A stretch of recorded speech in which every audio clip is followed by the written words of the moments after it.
Good, good, good.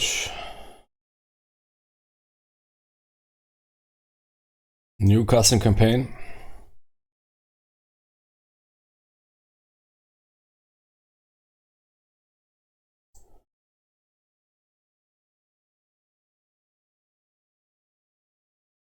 I feel like guns make things less scary, too much firepower given to someone who's supposed to be defenseless. Yeah, I can understand that. Yeah.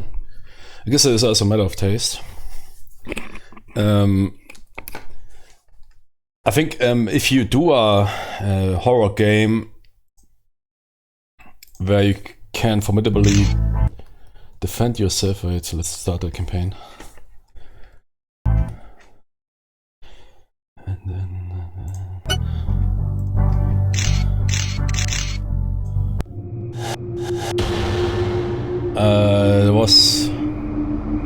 campaign was called Out of It. Okay.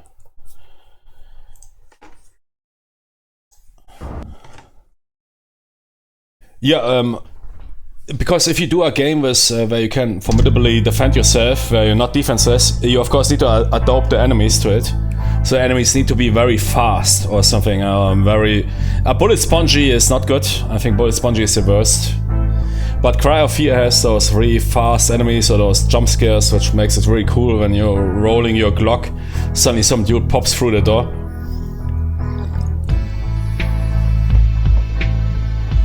And you unleash a couple of rounds to that guy. Perhaps even too much rounds because of panic. That's what I love. But yeah, Amnesia is also a great game. But it's exactly opposite, yeah. Hiding instead of fighting. Yeah, you can see Twitch messages even after stream. So what happened? Wait, what?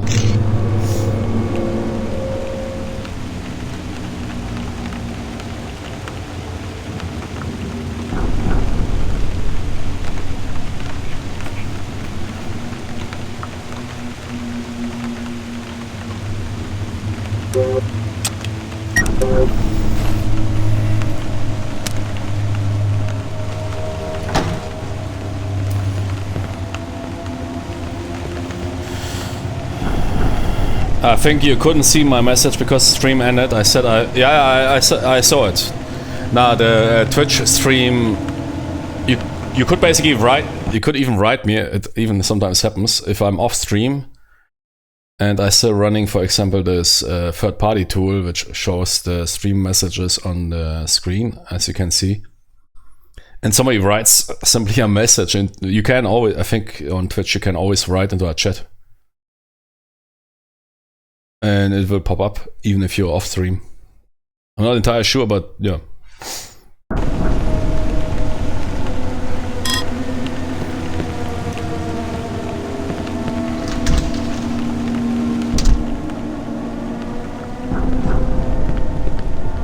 Okay, the campaign looks good. Can already tell, man, by the music choice. But what is that room?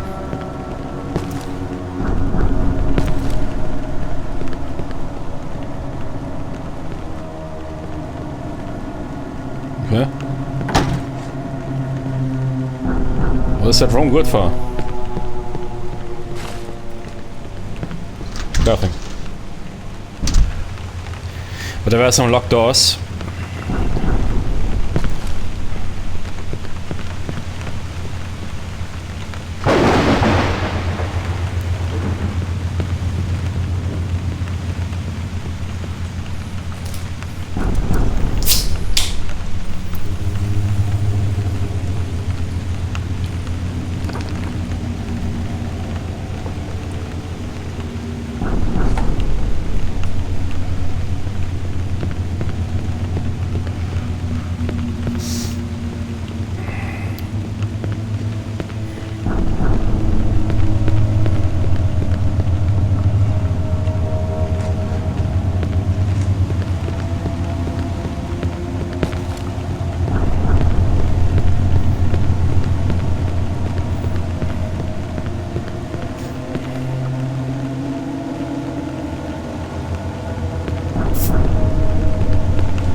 to a Glock. Isn't there Glocks lying around somewhere in the city? A Gen 3. Gen 3 Glock, simply somewhere tossed into the corner.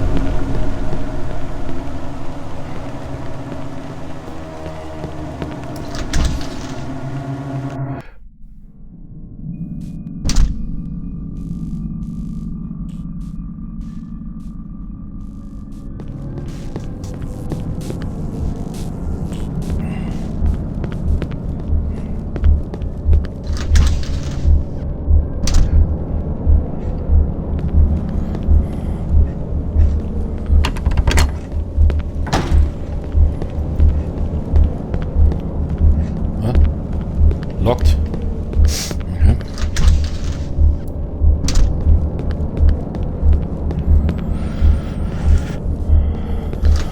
Wait, is that from where I came? No. Okay.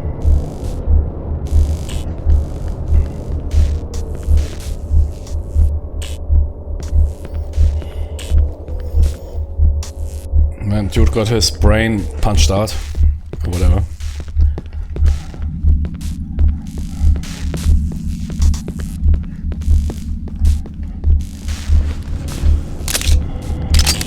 Okay, nice.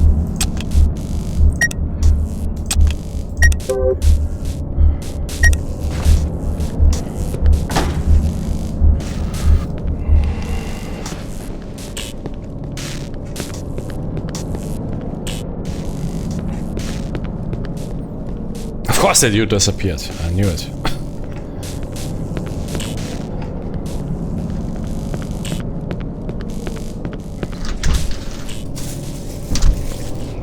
Oh! Fucking hell, man. I knew it, man. I was AFK, and of course some dude comes from the...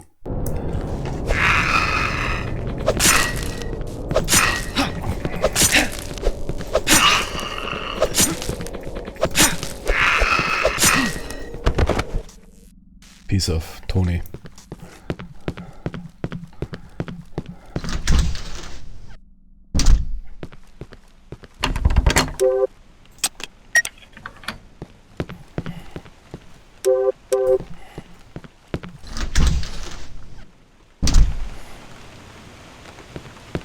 Man, I can already tell this campaign has really good sound design. That is here old school, man. That is a maestros. Alone that water flowing around there is already creepy enough.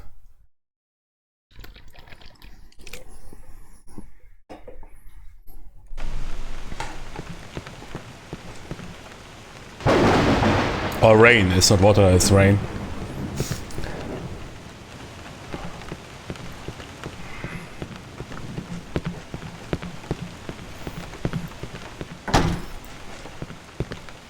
I'm kind of glad that the basement door is locked. Nah, man, I want to go down the blazerment.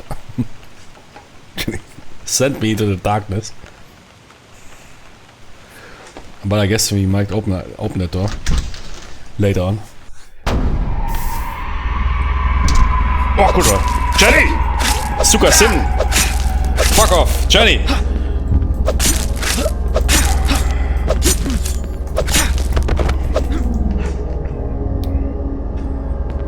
Okay.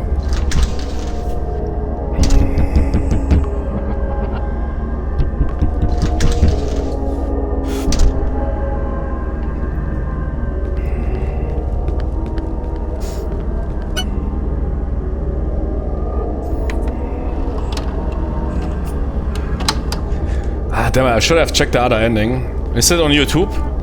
The other ending of Shy Moon? What happens if you don't fight that guy and simply drive away with the car? I want to know. Probably that guy will kill you in your sleep or something. Everything is locked. Nice TV.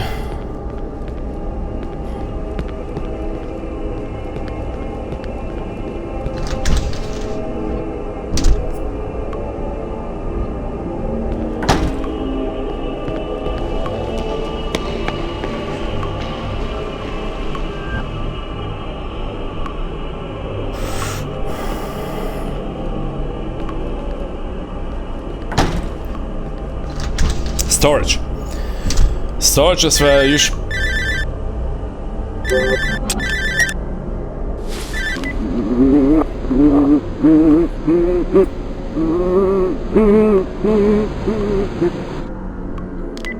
I was only my bro, man. He said, which means he's fine. Very good.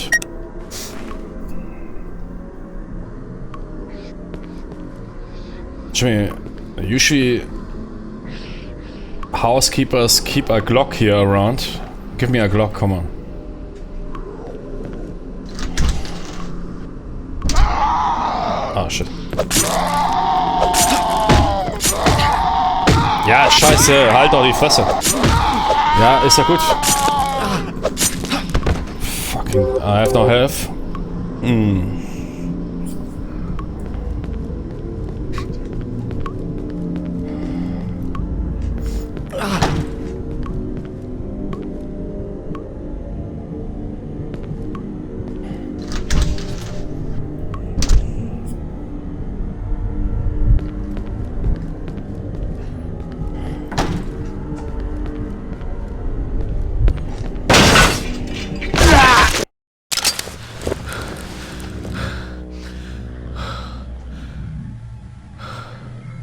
Okay.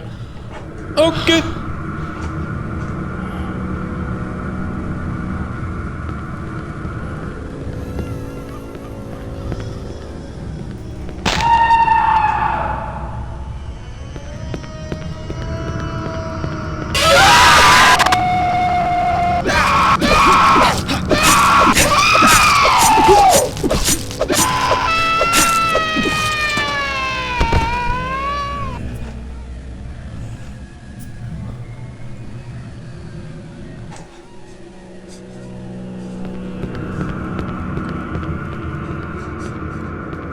Man, Jimmy, yeah, here, give me the Glock, yes, man. Yeah, oh, give me the Zig, okay. Oh, good one. Piece of shit. Yes, that is shit I want to see.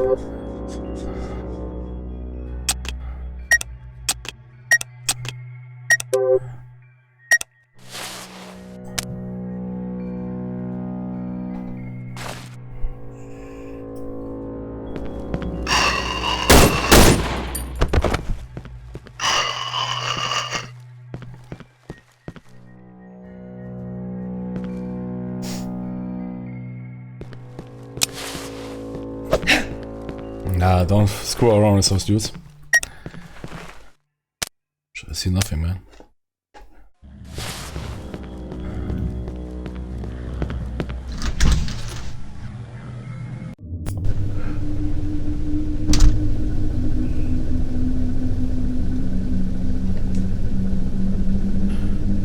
Man, the visuals, and I remember how I was thinking, why are they using the Half-Life Gold Source engine? Oh shit. I think I'm even older than that dude. A bit. Not sure. But we are almost same age, I guess. But that dude already had the game brain, the game designer brain, 10 times more. Nah, Half-Life 1 engine is perfect for horror games. Can't even imagine how you want to remaster that in Half-Life 2 or Unreal. Has the perfect looks.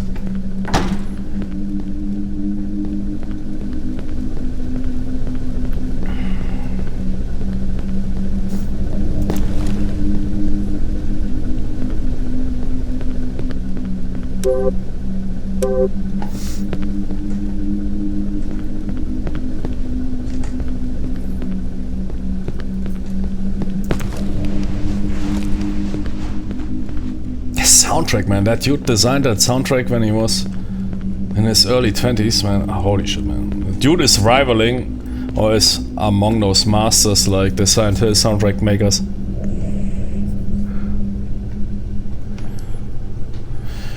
It's crazy, man. That I think I read somewhere that he is nowadays doing music. He has a band or something. The main creator, I guess it was several people that created Cry of Fear.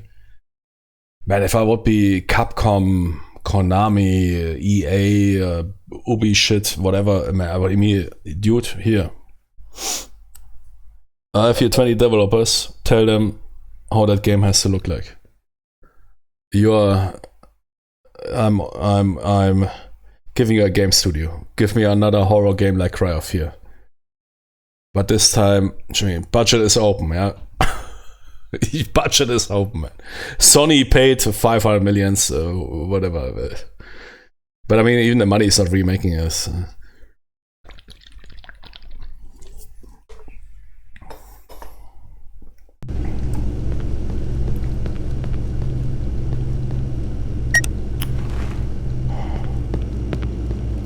Might not even make the difference.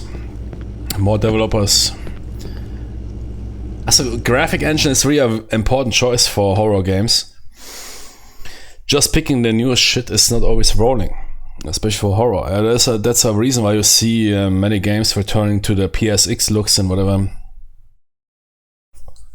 Or remasters like here, or remakes like Dead Space failing. Okay, but that was also because of other reasons, because they had to remove the gender toilets.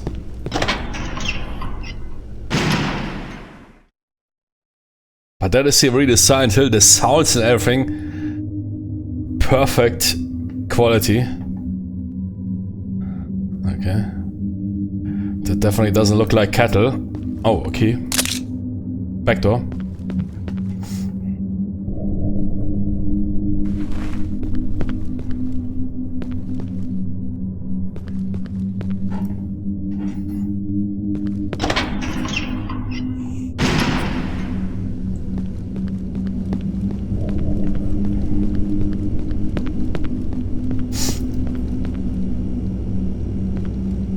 Yeah, there was some meat, huh?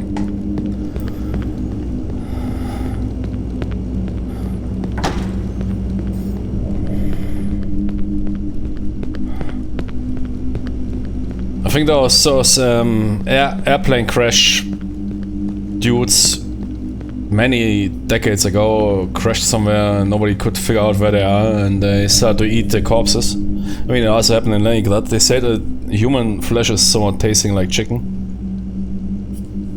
Good to know.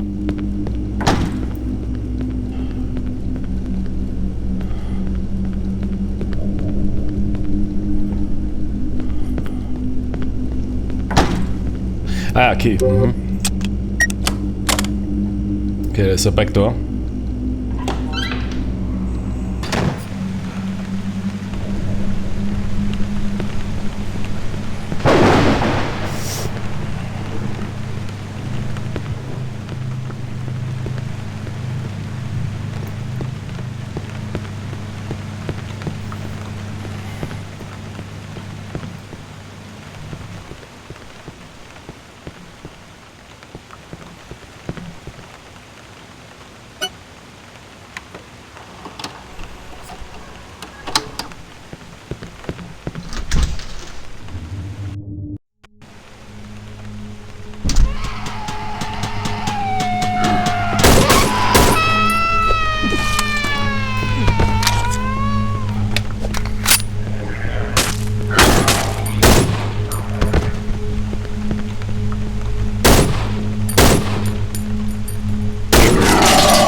Sorry, my phone soft locked itself. I had to turn off. No, yeah, no problem. I'm using mobile data. Is that not too expensive for you? Or is it not limited? Not that you end up with something like, I don't know. Okay, you are limited. And now you have a download of 32 kilobytes. It happened to me, man. I forgot to activate VLAN or something. On the phone, and then you surfing the internet, and then suddenly it is a specific plan company sponsored. Oh yeah, great. Okay. Oh shit, man, my health. Man, I need really good pain medication immediately. Should we give me those opiates? Morphine, tramadol, fentanyl. Man, I take everything now. Remifentanil. Remifentanil has 500 potency of morphine. Was it 300? No, 300 was, I think, fentanyl. Jimmy, that is if you just if you bash your hand into that powder and you just inhale the dust, you might already overdose.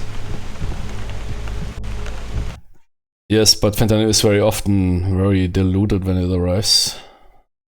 You speaking for US citizens? No one says, yeah, pure fentanyl, man, might kill you.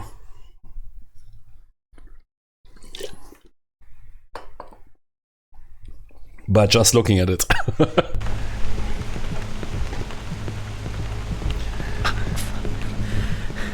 But there's even the highest potency morphine derivate in existence is not fentanyl but remifentanil, which has, wait, what is the potency of remifentanil?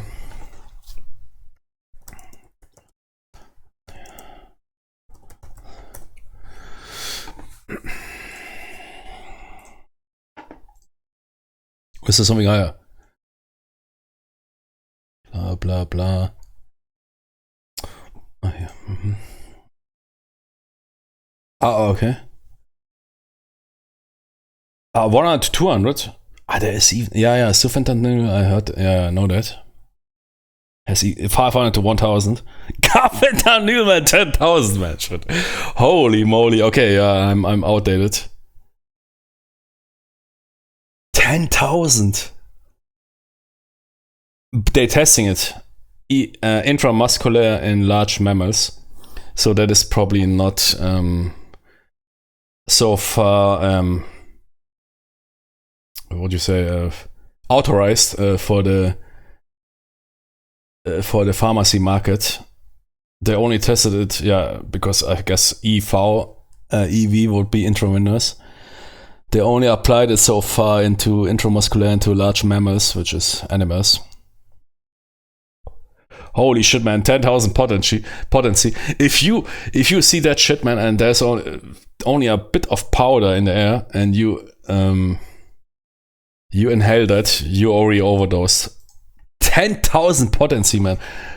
You might look at, even if it is existing in your town, it might kill your entire town. Remifentanil is authorized as remifentanil hydrochloride salt. Yeah, exactly, injection. I've never seen it in hospitals. I've never seen the usage of it. In my country, the highest escalation of pain medication is fentanyl, which I know. I've never seen, but it is authorized here in the country. But I've never seen it in use, remifentanil. Usually it is fentanyl, which is most potent morphine derivate pain medication.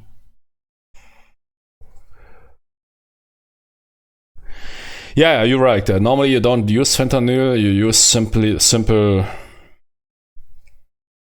orally use something like tramadol, or you use simple morphine. Morphine is getting popular again for pain shit because it has the lowest problem rate. But yeah, usually some stuff like in palliative medicine for people that have really severe diseases or whatever, use regular morphine. Yeah? But if that is not enough, in seldom cases you might escalate to more potent morphine derivatives.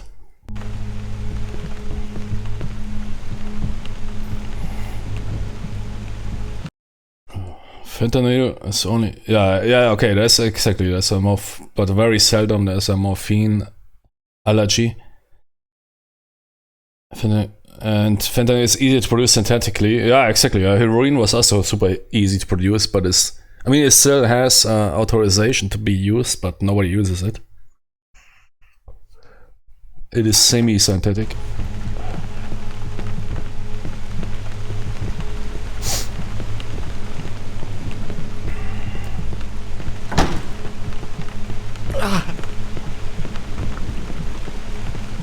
Halb synthetisch. Half synthetic, semi-synthetic. Yeah, I heard of that. I mean, I don't think in my country, but I think they tested really pure heroin substitution in order to prevent drug, because being a heroin addict is extremely expensive. In order to prevent what you call it, drug acquiring crime, that people do bullshit just to get their drugs. Methadone, yeah, usually people get methadone as a substitution, but not everybody is happy with it.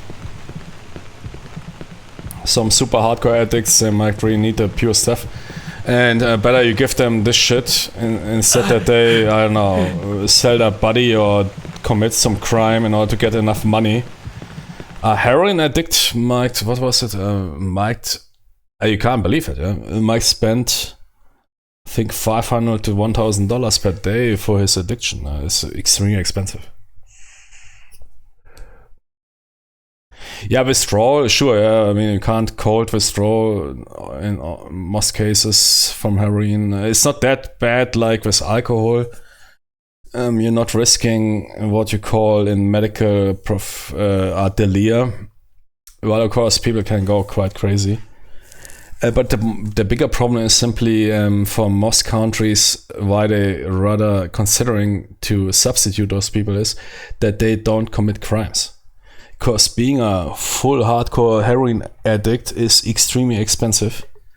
And to get your dosage means that you will do some bullshit, like selling your body, prostitution or whatever, or you might do some theft or whatever in order to feed your addiction.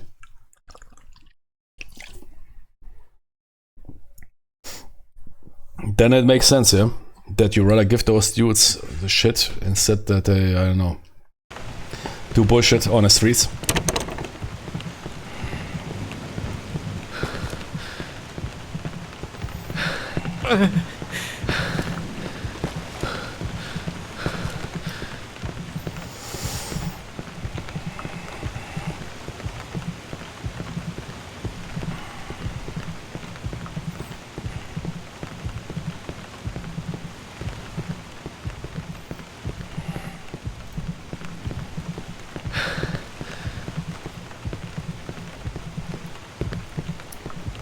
Okay. Jimmy, Jenny's, what is going on? Where are we? Man, I need morphine.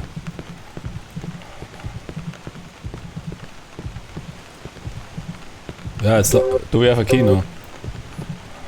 Wait, I saw something.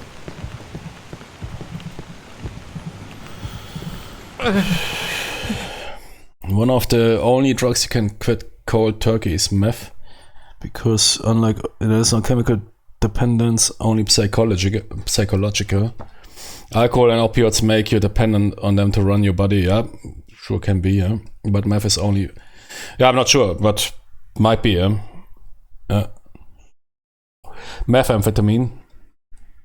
I mean, what is it? That is a ultra dopamine inhibitor, dopamine reuptake inhibitor, right? No, that was cocaine. Cocaine is a massive. Yeah, whatever. Yeah, but yeah, true. Who gives a shit? Nobody really understands the brain, anyways.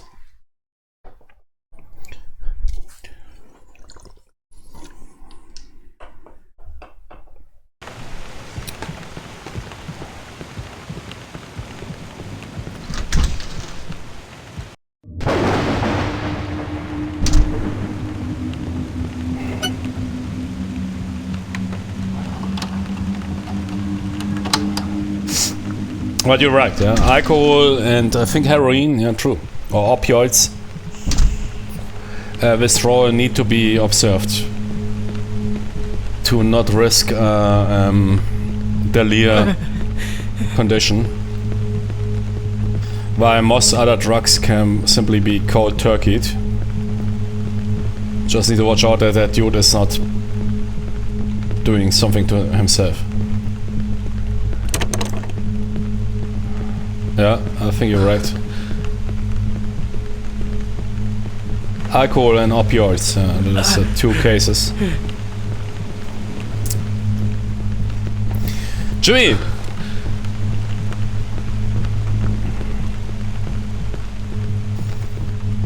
Falk! Feuerwehr! Here. Feuerwehr on Finnish or Swedish is... that looks like Finnish, right? Is what? Jimmy, that would be for the Americans the most brutal word ever.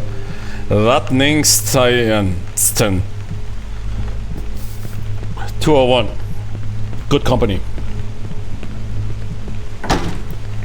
Good squad. Huh? Do I need to go back or what? Okay, last check and then we go back. Do I missing something here? And perhaps something is on the ground? Here. No. Wo ist das door?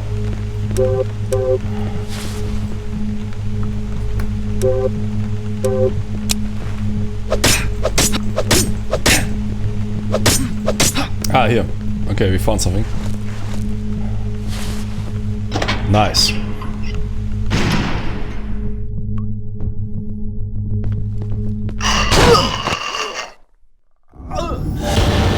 Gee, I need first aid. Okay, give me some morphine. Or is it like another campaign with no morphine? We previously played a campaign which also had not a single syringe. You have 1 health bar and go figure. Shit, that is one of those suicide guys.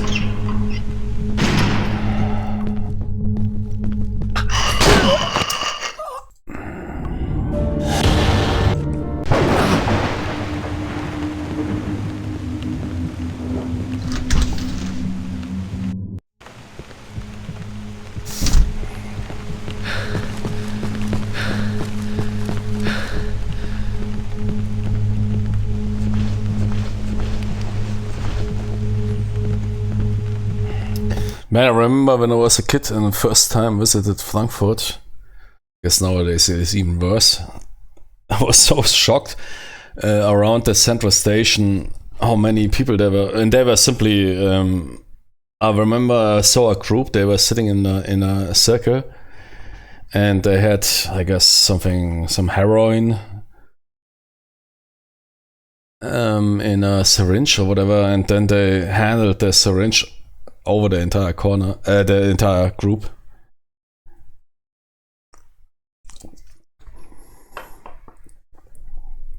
Nobody gave a shit about infections or whatever. Frankfurt, yeah. Frankfurt Simulator, yeah. Okay, that dude. He also has a magazine. Ow! Morphine! No! Kurva, peace. Okay, there's health. I need that. Just need to get somehow past that dude. If I get close enough to him, he suicides.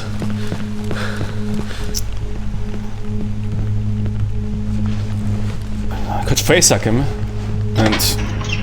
and try to dodge the first shot.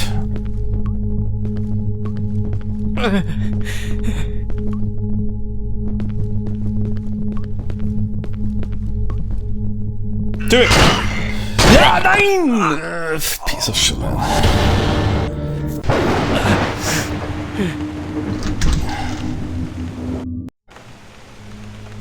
I heard in Frankfurt yeah, Frankfurt was always, but also other towns, yeah. I mean, of course, they're also delivering here some hardcore shit.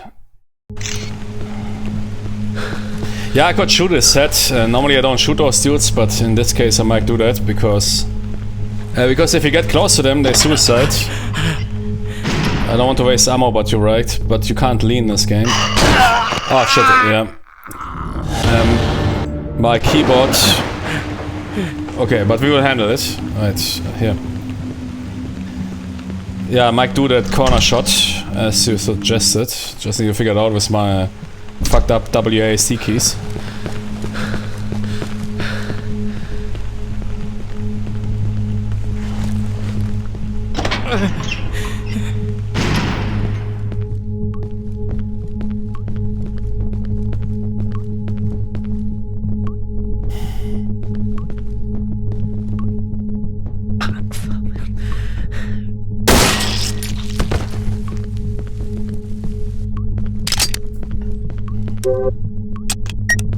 Oh yes, baby.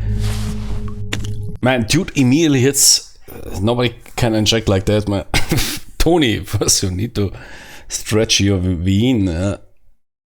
But yeah, man, that dude is a professional, man. He is simply smashing that needle into his vena media. Insta-hit. But you can also inject morphine into tissue. Even if you miss, it will. But it will be, of course, not that shot that most of those dudes expect. Nice. I also need to do a shot. Yeah, I need to do a shot in the restroom. Be right back.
I like those Hollywood movies where some evil doctor comes around and they, I don't know, here succumb some, or the protagonist or whatever, and then the dude suddenly injects shit into his neck or whatever. It's what be in reality. I don't know how that happened in Hollywood, but in reality it would be impossible almost. If somebody is resisting that you hit him EV or even EA, which is also of course possible with a syringe, there would be an accidental EM injection. Or fat, could be a...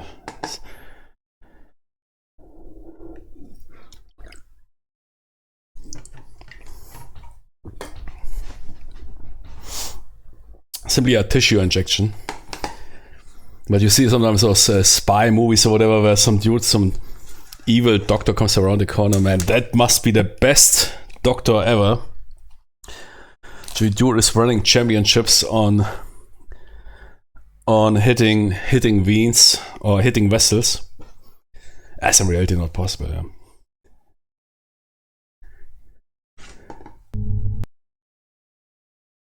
As somebody who is resisting, you will never hit that vessel properly. That's why this is fantasy bullshit that you're injecting somebody. I mean, sure, if it is EM injection, but it will take time to hit the system. Yeah, chloroform, I don't know. Is it? I mean, that shit. If you have, I remember watching a documentary that this at least has some sort of reality. But you're right. It's not. They simply putting in front of your nose, and the victim is immediately seizing and us surviving. You know what? Need to watch out with that shit. You can't put somebody into sleep for how. Oh shit. No. That is movie stuff. Yeah, also punching somebody with a weapon on the school, and he simply sleeps for 5 hours. Shit like that is all fantasy. It's also why those all stealth games where you can use non-lethal methods are bullshit. You usually use lethal methods. It is what it is. There's no tranquilizer guns that put out dudes in seconds, minutes, or whatever. Shit like that doesn't exist. It is too unreliable. Either... Oh shit. Oh, Tony! Either it will not work, or it might kill. That's everything possible. Yeah. But yeah, exactly. Yeah, those chloroform. I mean, it could be from your nostrils, from your pulmonary system up to the brain. I think it requires, but it wouldn't be that fast. As you're absolutely right. If you put that shit on front of somebody and they immediately sees opposition, it's bullshit. Would require something like 30 seconds or whatever to put that shit onto your nose to toxify the brain enough to cease operation. I would say 30 seconds, yeah. If you put a pure chloroform fabric under somebody's nose and mouth, and you can hold that dude, perhaps even less, because he will probably go into, of course, survival mode, which will raise blood pressure, heart frequency, and oxygen exchange or diffusion that you might. But yeah, again, it's not a 1 second shit. Is in those movies where they put it in front and the person is passing out. I mean, there was this very. You shouldn't watch it if you're a sensitive person. There was some Ukrainian woman stabbed in the US by some fucking retard. Oh man, I watched that video, but don't watch that shit, man. It's fucking, man. I've never seen a person being so shocked, surprised. She didn't do anything. It's fucking, that dude shouldn't have ever walked there. Fucking man, that video was hard. Especially everybody, man. Nobody was reacting. There was people sitting beside. Some people stood up and immediately moved. That is so typical people. I saw nothing. I'm getting out. There was a woman sitting on the other side. She did nothing while she was shocked, man. Her face, man. Fucking hell, man. That was really horrific. Because she was sitting there and suddenly somebody stabs a pocket knife into your neck and probably severed the carotis. Severing a single carotis is enough to that you will cease operations 30 seconds. That is exact, or even less. I think she passed out after 15-20 seconds, which is enough. Because if you're severing arterial connection to the brain, it takes. The brain can only operate a couple of seconds without oxygen, and then you're passing out. I mean, you can save the person without further damage. But we're talking about minutes, not hours. But she was stabbed. She, of course, didn't feel the pain because such surprises don't inflict pain. She didn't even know what happened to her, but I must say, she really was aware somehow that something very lethal happened to her. Because she couldn't even shout because that guy severed her cords in the neck. I don't know, but she was absolute, man, fucking shit, man. I didn't want to watch that, but she passed out after 20 seconds. that was really fucking brutal bullshit. I think I've never seen shit like that. Yeah, exactly. I wish I didn't see it. Yeah, I was also thinking that like that. We know how long it takes because they used to use it in medicine as anesthesia. Yeah, exactly. Intravenous. It goes very fast. If you inject anesthetic medication before operation, use EV, you see how fast it goes. But it's toxic and cause cancer. We don't use it anymore. Chloroform. Yeah, okay. I saw the video, so much blood. Yeah, man, it made me rather angry because the people were so stupid, and you had those people that simply ignored it. That type of people is existing who say, "Oh fuck it, that's not my issue," because there was a lot of people seated beside and behind. They immediately all left the train, so you can tell they said, "Oh, it's not my bullshit. I'm getting out of here." I can understand that, yeah. Because if you're dealing with a person of that condition, you don't want to deal with that shit. Otherwise, you might be the next that gets stabbed. But there was also bystanders, man, and they have such TikTok brains. A woman is getting attacked, and I mean that dude re-executed like Sam Fisher, but okay. But still, man, she is getting stabbed. There was a dude right behind him. And there was dudes 1 meter away. They didn't, and she is then collapsing basically into those seats.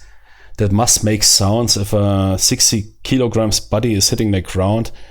They have a situation of one is of a deaf, mute, blind, passed out alcoholic.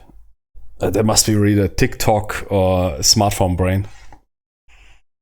Yeah, exactly. There was one dude, man. Jimmy, if you hear that, if you watch Cry of Fear streams, yeah, he was not a professional, but in that case, there's not much you can do. Judging by the blood loss, there was a fully severed carotis, which is running through the neck. Because later there was so much blood, there must be a carotis, and the blood was very bright, which is indication for oxygenized blood. Applying life-saving pressure to neck wounds is very difficult because you require a lot of pressure, and with that pressure you might also compress the other blood vessels and especially to the brain. I mean, if you have a severe carotis on one side and you apply max pressure, can the other carotis? I don't know. I don't think that one carotis is enough to supply the brain. But yeah, there was not really much to do. But at least he tried, man. He wasn't even afraid of the massive blood. A lot of first helpers or first responders will not touch anything that is bloody. And that dude, he pulled even off his shirt. I remember. Good idea. That would be as my first idea. Pull off the shirt and press the fabric with max pressure on the wound. But there was several wounds. Yeah. I mean, he multiply hit her in the neck with a pocket knife and severed probably a ton of shit there, including cord, and perhaps even that she can't intake air anymore, so she can't oxygenize blood anymore. The neck is the most vulnerable part of a human. Yeah.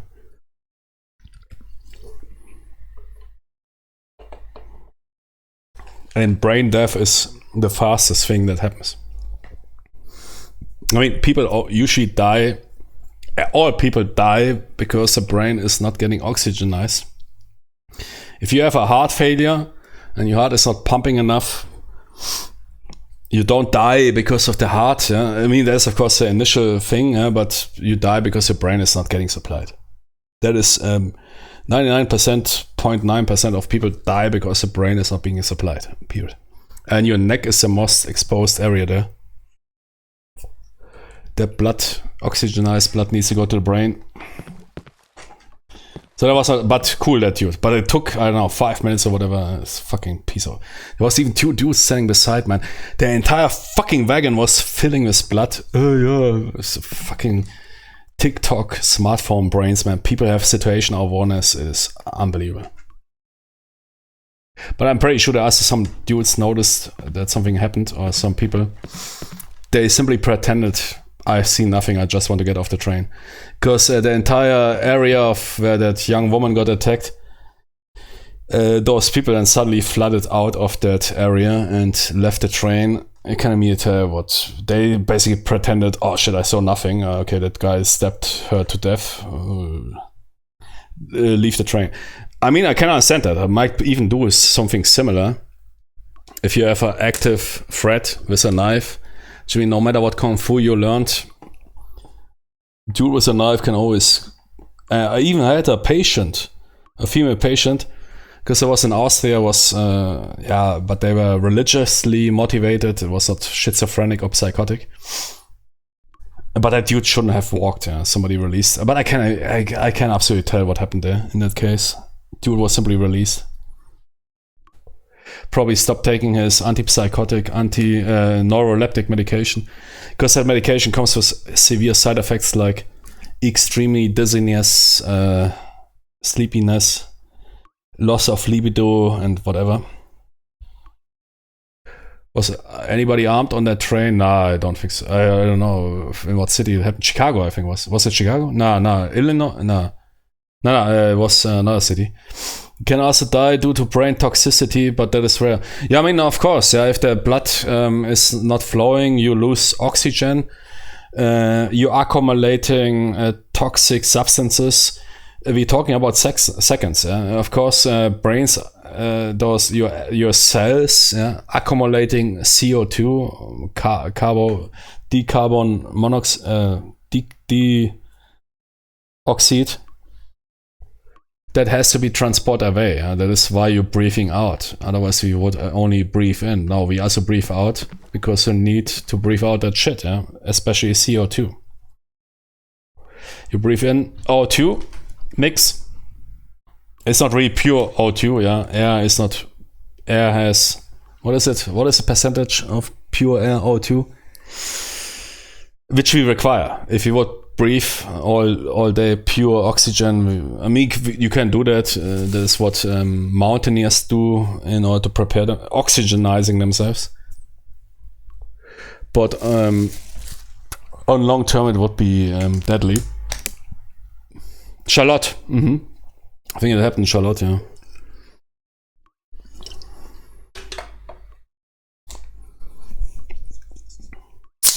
But anyways, the brain can't transport shit away and can't receive shit. And the brain is the most vulnerable part in the body. It can't operate even after a couple of seconds. Yeah, if you hear of those cases, some dudes that, I don't know, lost consciousness while in the water. Somehow the body managed to organize enough oxygen to supply the vital brain. But brain death is usually, that's also in most countries, the lawful death is if you can prove a brain death. Of course, there's also brain death with a working body. This condition also exists.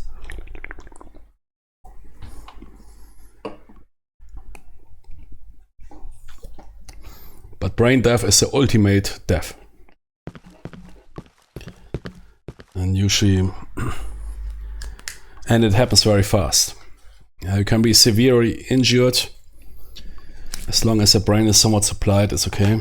21% exactly, that is oxygen of air.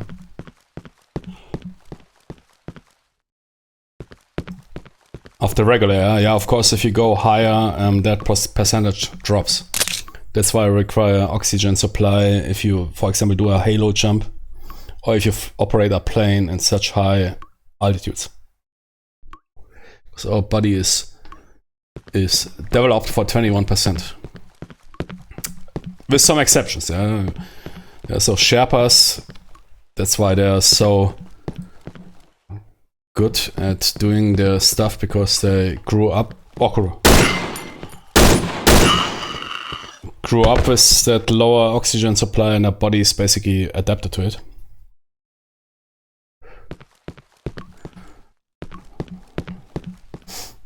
But to not go too academic, her neck was so severe that there was massive internal bleeding, and after that, man, that fucking pool, man, was so crazy. Yeah, I am one.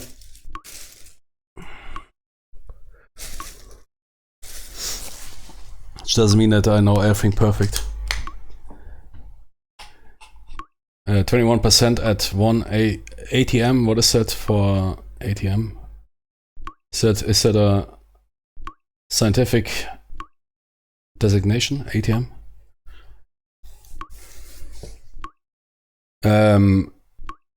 What do you call it in English? Family doctor.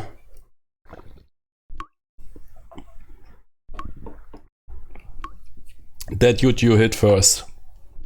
The generalist. Yeah, exactly. General practitioning. I think that is a specialization in English. General practitioner. Yeah? Mm-hmm.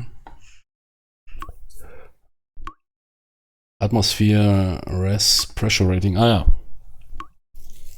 Atmosphere, pressure rating. Yeah, your body can adapt, but I mean, I think a good example is this. If you, for example, want to climb the Everest, you need to adopt your body. You know, they're spending 1 week or whatever, or days at those camps, you know, to get the body used to it. But of course, if you are grown up there, that's why Sherpas are millionaires in Tibet. Because those suits are basically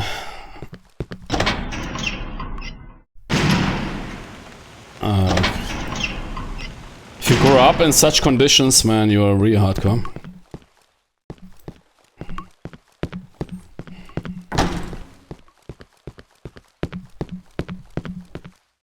I got a key, yeah. Mm-hmm. But yeah, that girl, I think there was, but really, that dude should receive a medal, man. Fucking piece of shit cowards. It took really 5 minutes, man, for her to bleed out. Nobody was helping. Everybody was either pretending or having a donkey situation over on his brain. It's crazy, man. Fucking liters of blood flowing. Oh man, what did you do? Did you, man? And she got attacked, man, meters away from people, man. I think there must be something with the smartphones or whatever. It's crazy, man. Some people. Or perhaps there is also military shit, man. There's typically for some people have this, probably me as well, this, what you call it, hyper, that can be good or bad, but can also be bad. Hyper vigilance, is that what you call it? Hyper vigilance. That you notice shit very fast in your vicinity. Situational awareness is 100%. While other people, man, somebody gets stabbed to death. A meter away from you and you fucking get no bullshit memo, nothing. Because your brain is so fucking... I'm sorry, my phone soft locked again. I will explain what ATM is. Yeah, sure. ATM, I don't know that measurement. But atmospheric... I mean, you figure... Yeah, okay. No, I'm eager to find out. Me, we got the key. ATM is the pressure of air at sea level. Yeah, makes sense.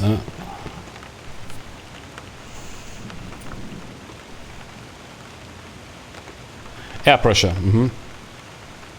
Yeah, I only worked with values like kilopascal, kPa, I think is a typical for oxygenation. ATM, but I'm very bad at physics. I forgot everything.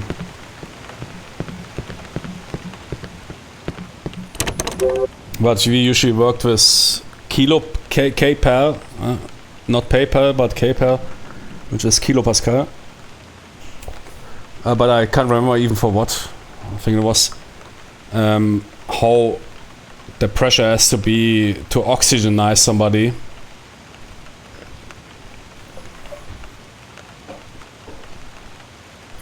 to guarantee a diffusion of oxygen into the body even without the lungs working. Yeah, that is a big thing.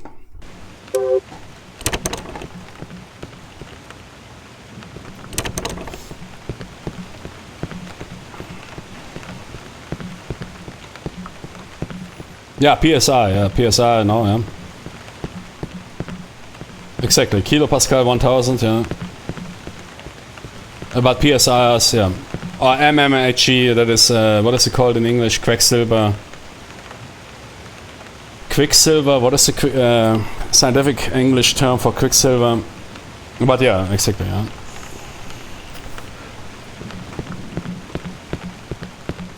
Quecksilber, Säule. That is used for blood pressure, yeah, sure. mmHg.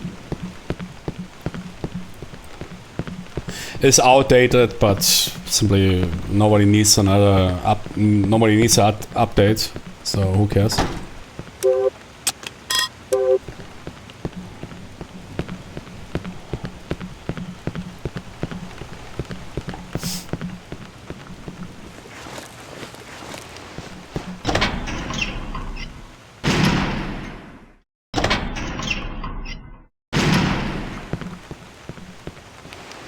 Yeah, Hg, that is chemical period table.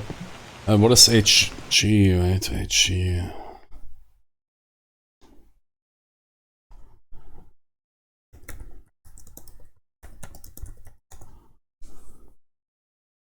Mercury, yeah, exactly, that is the English term.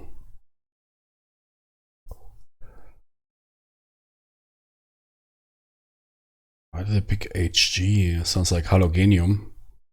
But that is a gas. Halogenium is wrong. Halogenium is a gas. A halo gas. For whatever reason they did that. Mercury, yeah. Yeah, you wrote it down. In German, yeah, Germany you still call it Quicksilver, basically Quecksilber. A quick is, I don't know, they call it Quecksilver.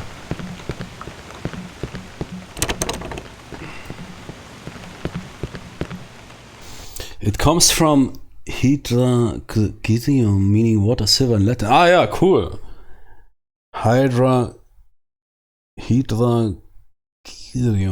Ah, yeah, cool. Okay. Nice knowledge. I like that. Nice.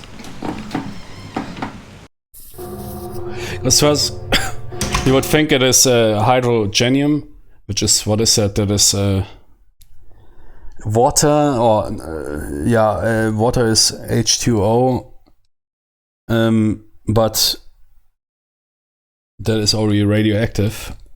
That is what you call it, ionized, ionized water. Oh, Jenny. Oh yeah, but man, that's exactly how people drop if you hit with your weapon something vital. Nervous system, or if the nervous system shuts down after severe wounds. That is exactly how it looks in reality, I tell you. People are simply slumping whatever they did. The body stops operating from 1 millisecond to another, and you simply either sum together. I've seen it firsthand, unfortunately not on an enemy, but that's exactly how it looks like, man. They simply drop dead. So like in the movies, I mean, sure, of course that does exist.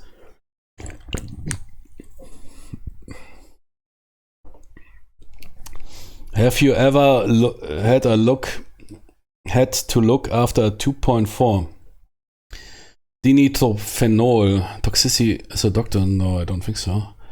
Dinitrophenol, I don't even know what that is.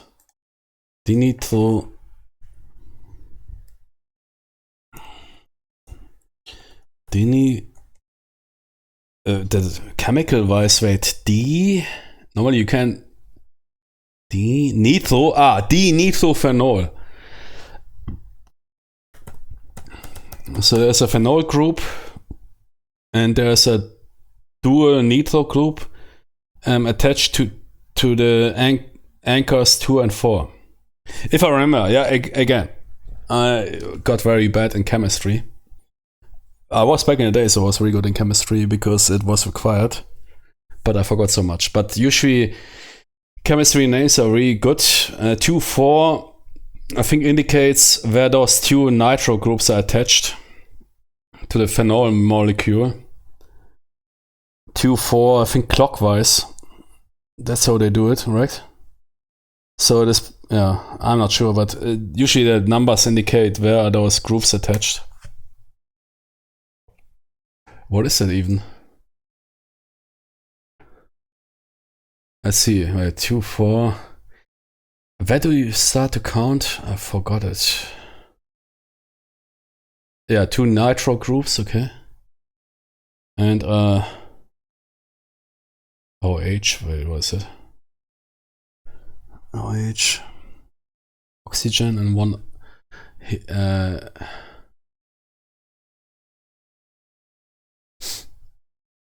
there's a system, yeah, but that those numbers indicate where usually the first groups mentioned, which is here D-nitro, which means 2 nitro groups, are attached. You see that there's 2 nitro groups with oxygen attached, but it's typical for groups. They usually often have oxygen attached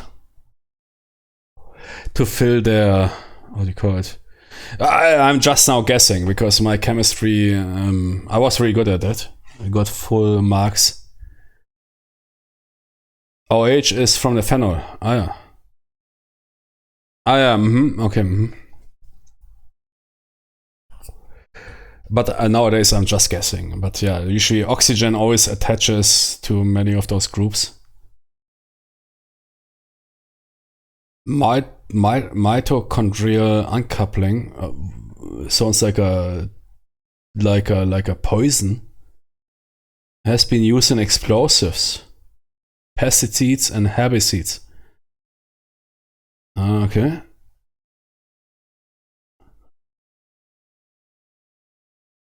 And why did you ask that? What is with that substance? Is there something special about it? Weight loss drug. Oh yeah, okay. No, I didn't know that. Can cause a fatty liver disease, non-alcoholic. Okay, yeah, that's bad. When benzene gets an OH group, it becomes phenol. Ah, yeah. Benzol, phenol, yeah. That all, yeah. As in chemistry, all indicates, I think, exactly that shit, yeah. That's why it's called all. Benzol, phenol, exactly, yeah.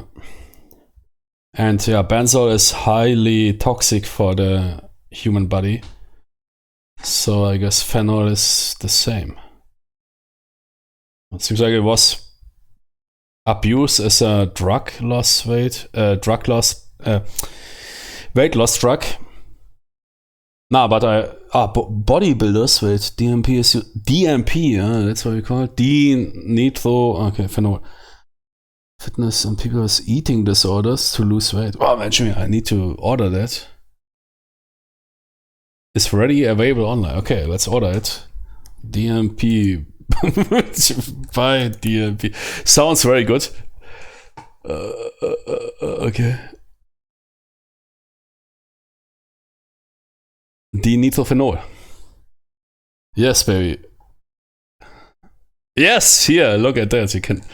That was DMP. Invictus here, man. I'm also Invictus.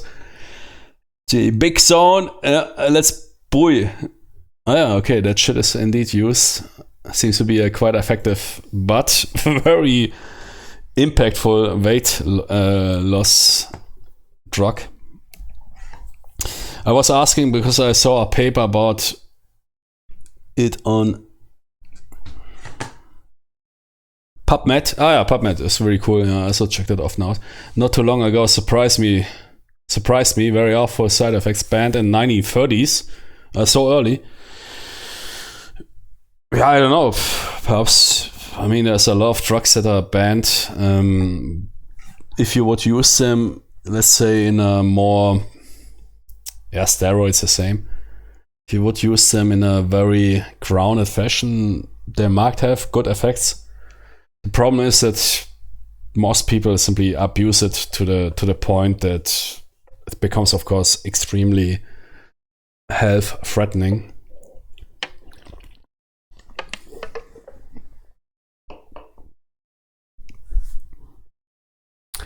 But yeah, phenol being a derivative from the benzols doesn't sound that healthy. I don't know, how is that weight loss achieved? By simply killing fat cells? Probably by necroing them. Need to hit the restroom, be right back.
Yeah, all shit. All phenol, benzol. Benzol, yeah. Benzol is, I mean, a main stuff in gasoline. They have benzol rings that is highly toxic for human bodies. Highly. Yeah, that's why even some countries ban to fill up gasoline in some bottles or whatever. I mean, it happened enough times that some people kept gasoline in some sort of consumer bottles, and then some retard or some kid by accident drunk from it, or enough to suffer severe health condition. Yeah? I'm really sorry, my internet is acting up again. What was it you were saying about, you explained the OH group? I mean, you explained it already. OH is from the phenol. Yeah? Again, yeah, my chemistry education for my current profession is not that important to be super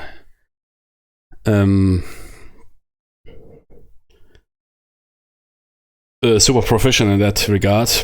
Back in the days, I was really quite good in chemistry, but yeah, you explained it already. Yeah? OH is belonging to that's basically the phenol group.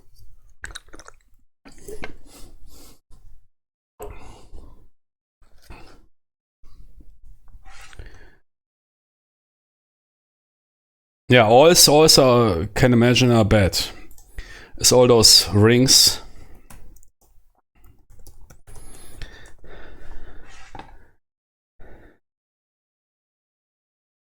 Hydroxyl group. Hey, finally AI figured some shit out. Most commonly on alcohol. Yeah, true. Yeah. Isn't it even benzol as a type of alcohol from chemistry perspective?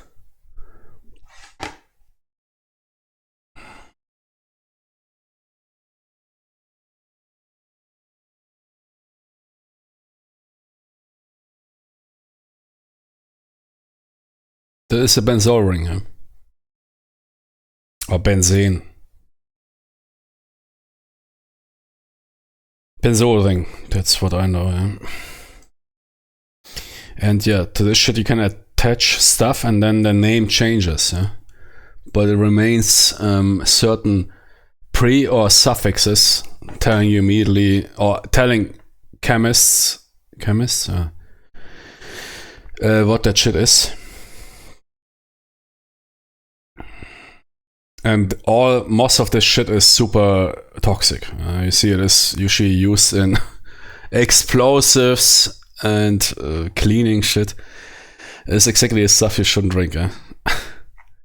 because those groups, they can't dissolve. The body can't work with those groups. There's some toxic elements the body can split apart to make them untoxic to some regard, but there's no enzymes, nothing that can handle those benzol shit. So it will accumulate and, I don't know, probably have some affinity to some cells and do bad shit in your body. But perhaps that is how it works with a weight loss. I don't know. Why are you losing weight? Because of a phenol? Probably because it is accumulating in fat cells or something and kills those fat cells. I could imagine. Perhaps they found out that phenol is accumulating in fat cells and killing them. And if you kill a fat cell, of course the fat will be then circulating in the blood, and yeah, you will shit it out, or piss it out.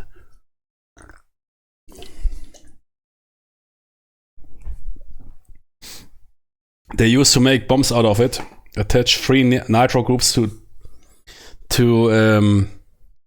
attach to the anchors 2, 4, 6.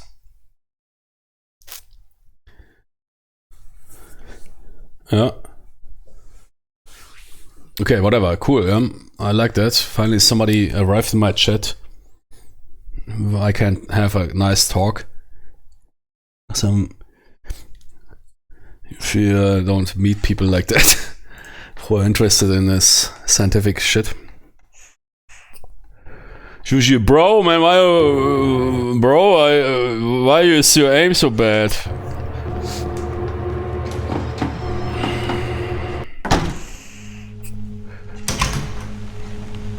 Wait, no, we need to go inside, yeah?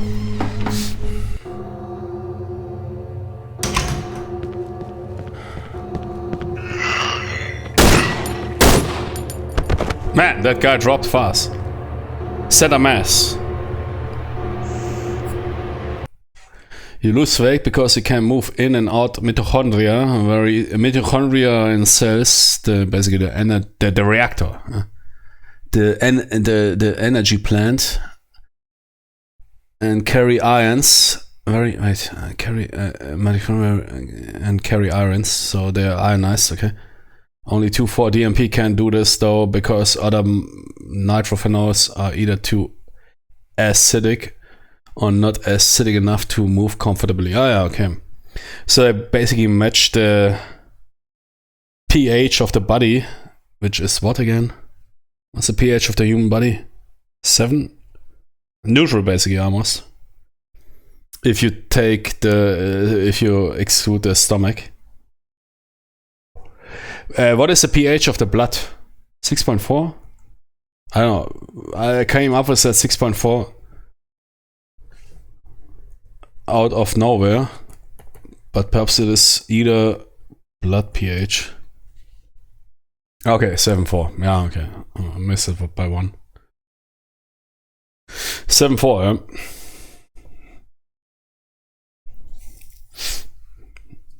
But is it killing the mitochondria then, and killing basically a cell? Or, I mean, what are they doing in the mitochondria? They're probably killing them, right? I mean, weight loss, are the mitochondria different in fat cells?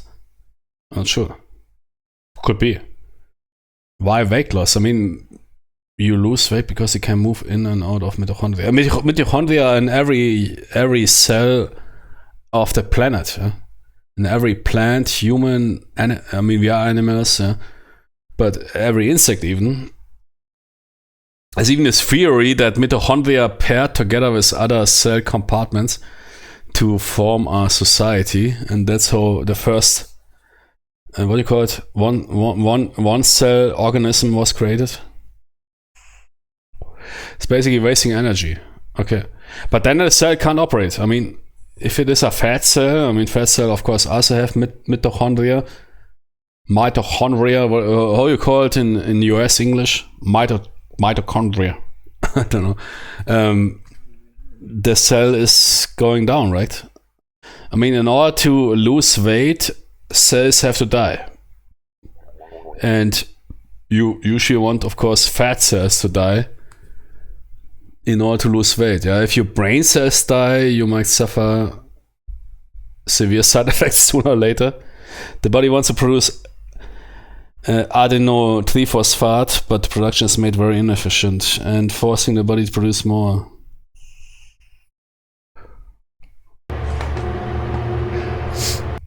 But I still don't get, I mean, again, I'm not a chemist dude, but I don't get why is it a weight loss. I mean, it sounds systemic. I guess nobody would inject a drug that kills mitochondria, or that makes mitochondria inefficient in a systemic or body global, because that would of course come with severe side effects.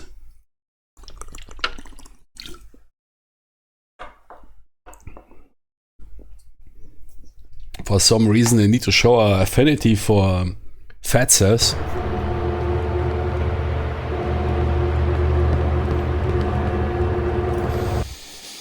Yes, but if you use too much, there isn't enough ATP and the cells dies to the lack of ATP. Yeah, exactly. ATP, that is basically the gasoline of your body.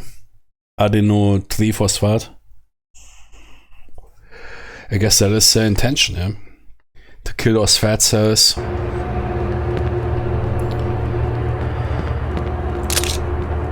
Nice!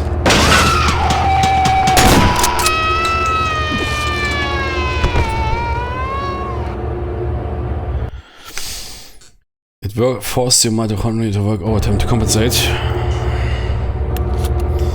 Whatever, it is, I guess.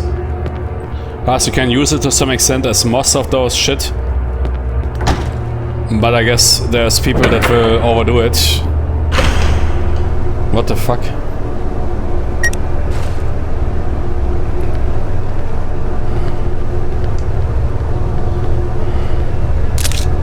Swimming pool key. And the same with steroids. Steroids can be a pretty good life quality improver, but it's really getting abused so heavily by bodybuilding people or whatever.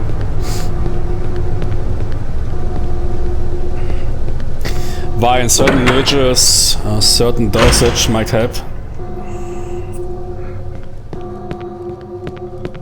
But now, I never read about that.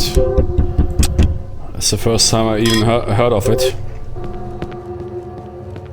Of that D-nitrophenol.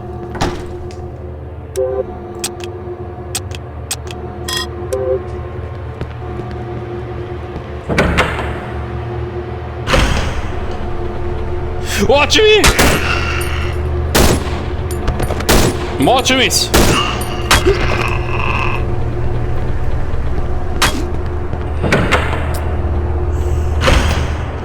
Hey Tony, you want it? You want it? Yeah? Wait, that weapon is out. But I have 2 pistols. Okay. But let's first expand the shotgun.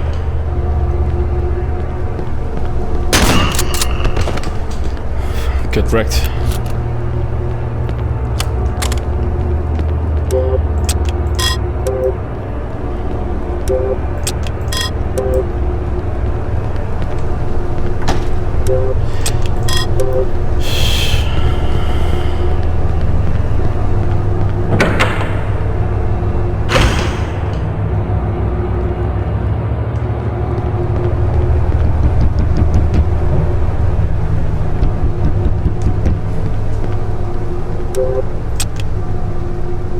Swimming pool doors.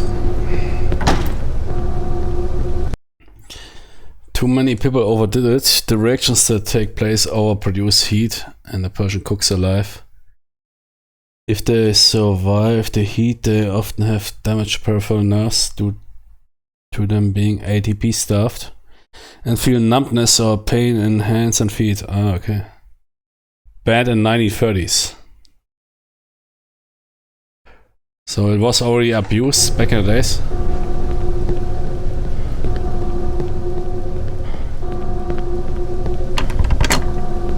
That is a pool door.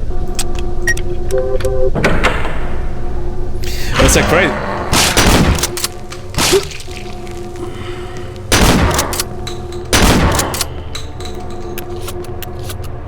Is that dude there? Yeah.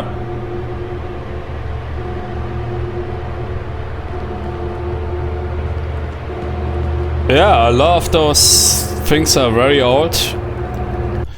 And not everything is bad. I mean, there's of course a lot of substances if you would use them and with, I don't know, perhaps that D-nitrophenol is even, nowadays, I mean, you have that Omzepic drug. Man, I can't spell it properly. I had so many women in that, hey, can you give me a recipe for it? It seems to work very good when it comes to weight loss. I don't even know what is the chemical principle of that medication. Guess it's some sort of glucose uptake blocker or whatever. So you shit out the glucose or something.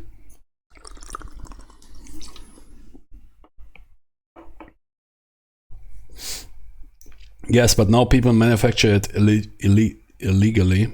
Because it is very easy to manufacture with the nitric and phenol used in a solvent, ethanol. Yeah.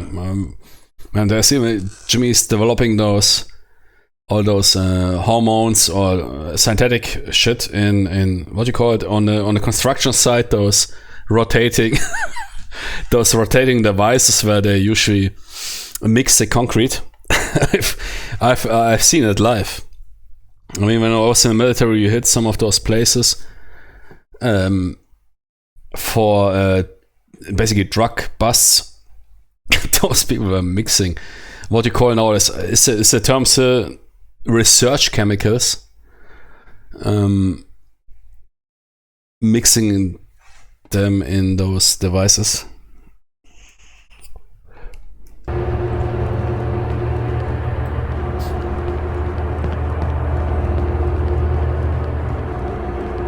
Man, that guy is creepy. Do I need to handle him?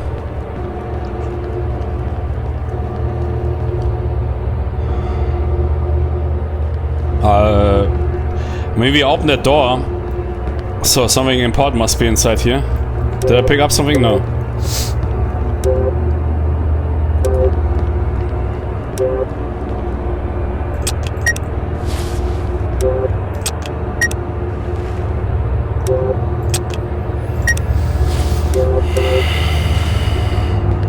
Do I need to drop that dude? Probably.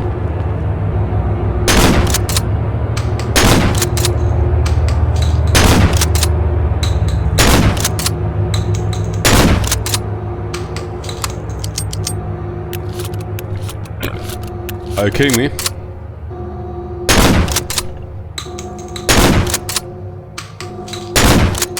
Yeah, exactly. He looks like the second boss of Cry of Fear, I was said, yeah. Bullshit.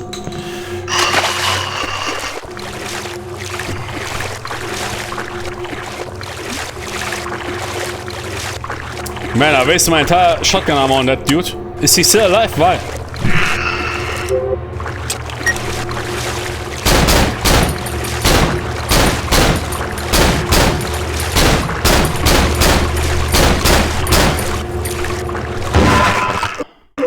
Okay.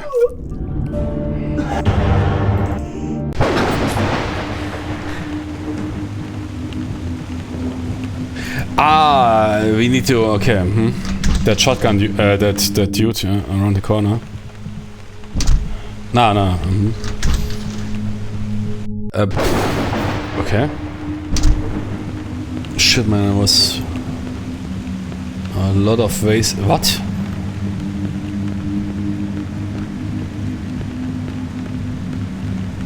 Yeah, it must be here, right? I forgot it.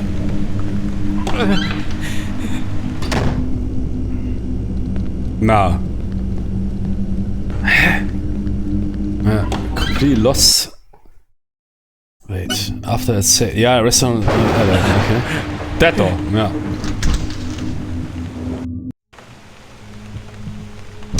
No! Oh, something is missing, wait.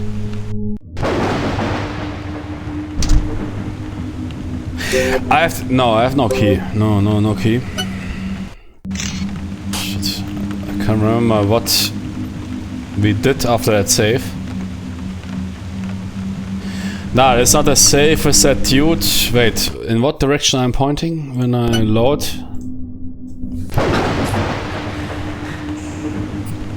Yeah, but it's not meaning much. Where's morphine? I mean, there should be a morphine from that dude.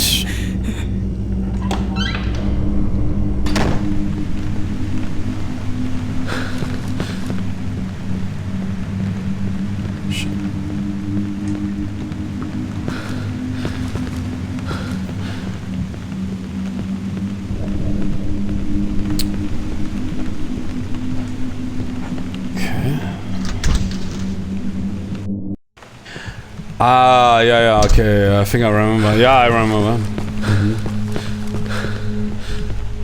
It was him. Yeah. Yeah.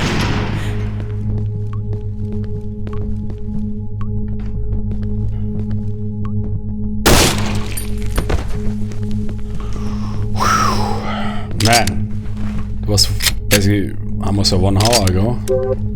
Okay, we talked much. We talked much. So.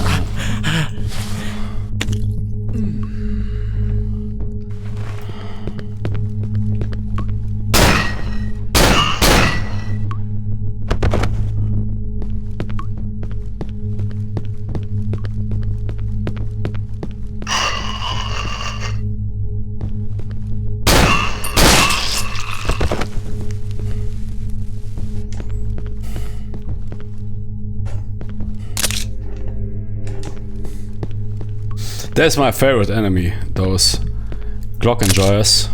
Suicidal Glock enjoyers. Should be rather, should be rather suicidal sick enjoyers.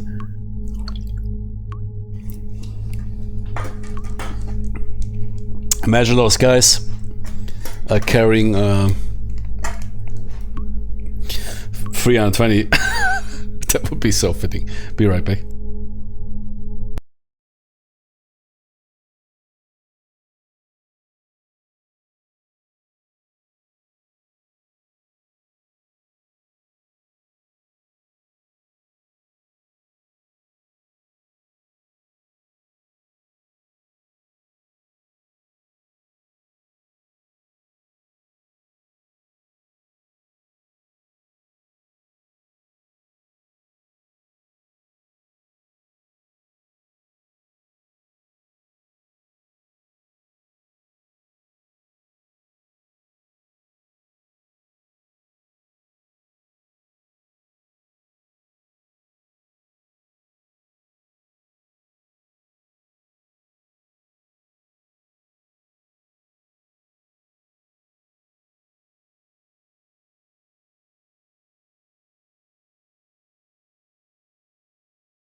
What was that movie? Yeah, Man on Fire. Man, I like Denzel Washington. Where dude tries to finish himself. I think it was a Glock and 9mm. But it's a dot. Did ever some dude on the planet here have a 9mm dot and a Glock?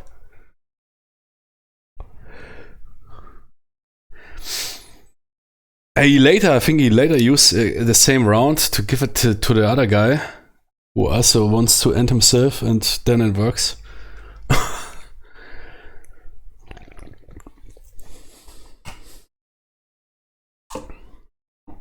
Pretty interesting writing, but Did anybody ever had a 9mm? I mean, sure, there is, of course, rounds, yeah. I mean, I can figure it out by the percentage, but 9mm in a Glock, live ammo, not some homemade bullshit, filled up homemade. I mean, sure, it depends on the manufacturer. Crazy, man, but that movie is really pulling it off hard. Imagine you want to end yourself and then you get a 9mm dot, which is a chance of 1 of 10 million, whatever. And then you hand that round to somebody else and then it works.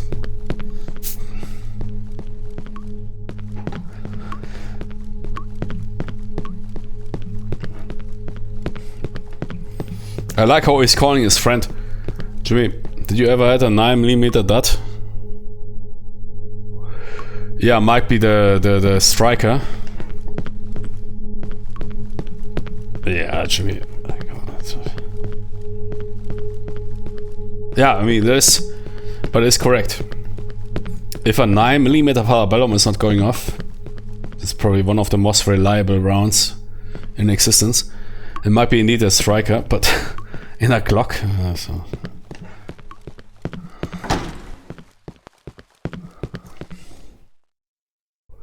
While listening to Blue Bayou. By who made Blue Bayou? Linda Kronstedt? Kronstedt? That's a good track.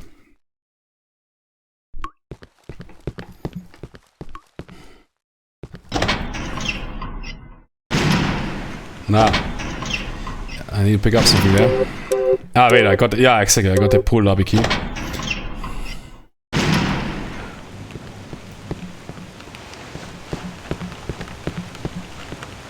I should save, yeah.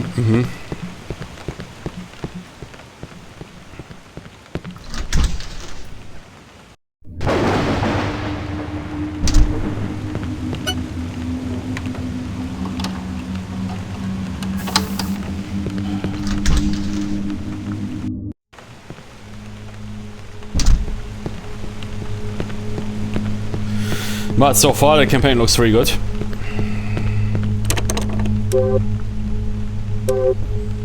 Pool lobby. Yeah.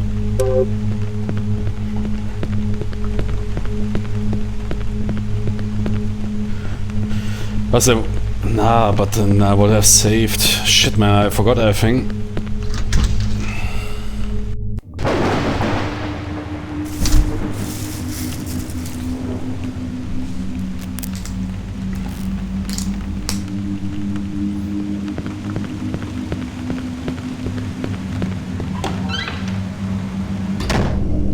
Yes, okay.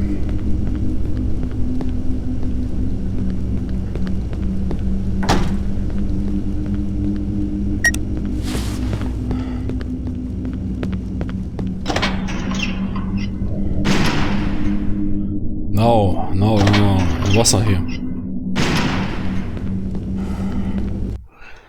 I saw a guy who survived a shotgun suicide to the head. He was trying to cry and couldn't. Just cut the sounds of agony. His lower jaw was completely gone. Never take your life, guys. If not for the fear of death, fear of leaving people who love you behind, for the fear of eternal debilitating injury. Yeah, sure, yeah, there's a lot of failed suicides.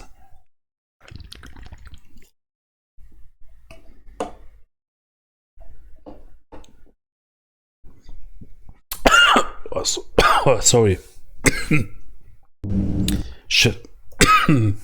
Yeah, sorry, man. Couldn't mute.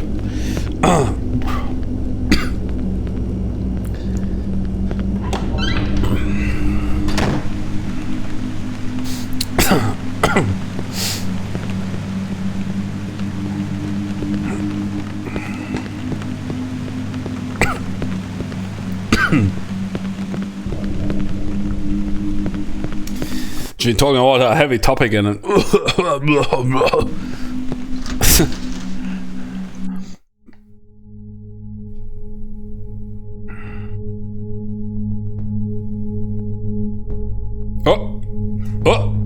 Game crash or what?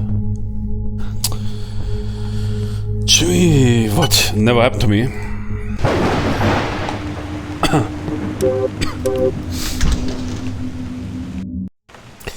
I forgot, where was that pool area? Because there was no safe for so long that I really forgot in what area we proceeded.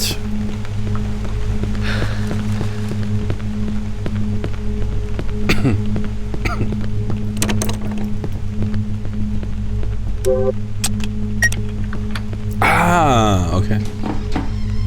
There is a pool lobby door, okay.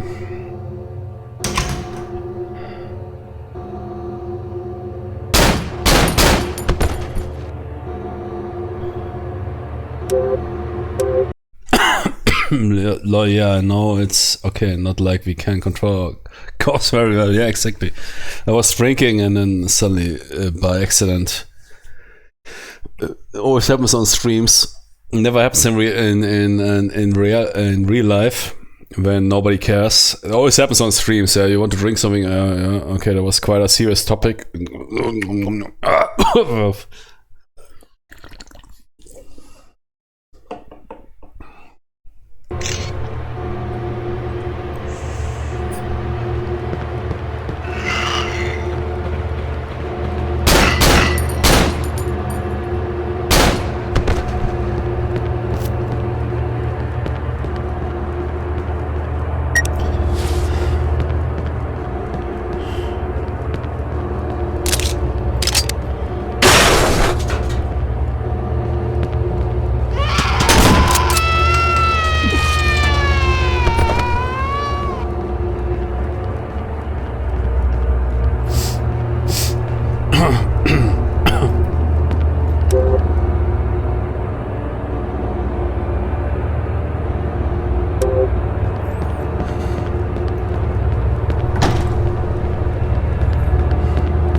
Pool, lobby and swimming pool, okay. Okay.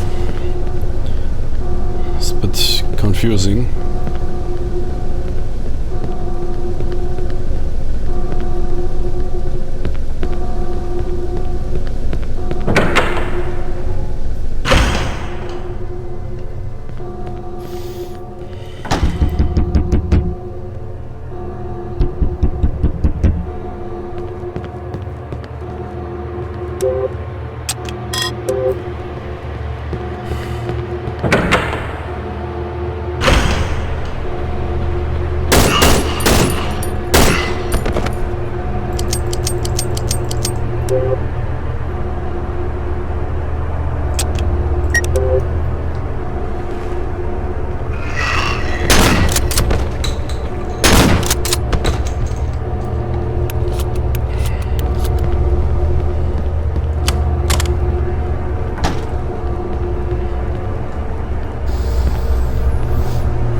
There was a answer a while back. Did you take it to rip the key out? Yeah, we're not playing the main campaign. That is custom campaigns. That is one of the sub or mini bosses of the original campaign. Yeah, where you need to rip out the key. Yeah, could be. We might check. But that one guy is invincible. It looks. I don't want to fight him again. That one guy in a pool.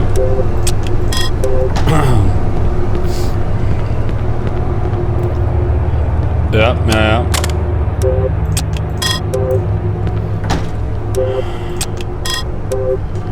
Okay. Wasn't that door here somewhere? I mean, there's a pool area. Oh, is it this here? No. What? Ah, okay. Yeah, okay, now I remember.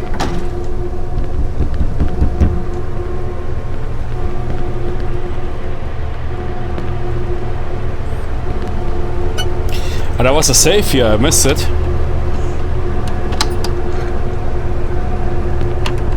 Right in front of the pull door, man. But I missed it. Shit.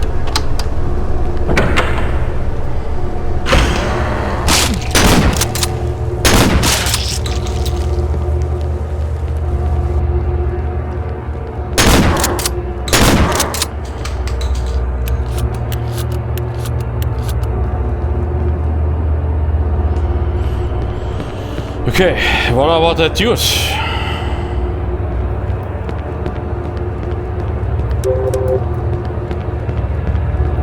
Fuck, I'm not happy. Wait, I want to reload. Watch my game. Oh, this is better. Yeah, let the game crash. I don't care. Sorry.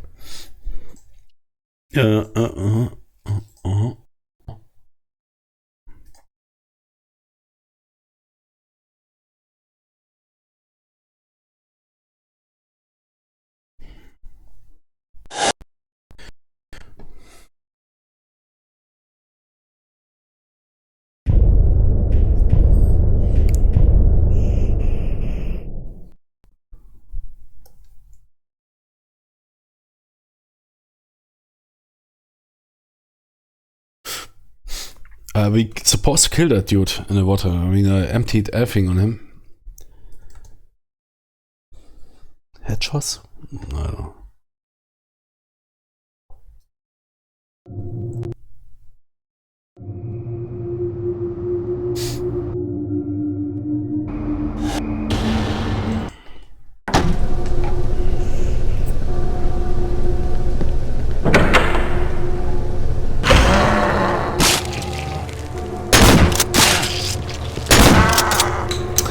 How the fuck did that guy?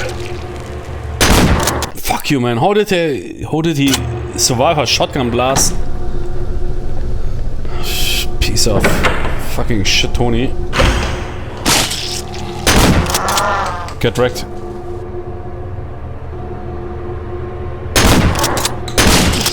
Piece of shit, man. Okay.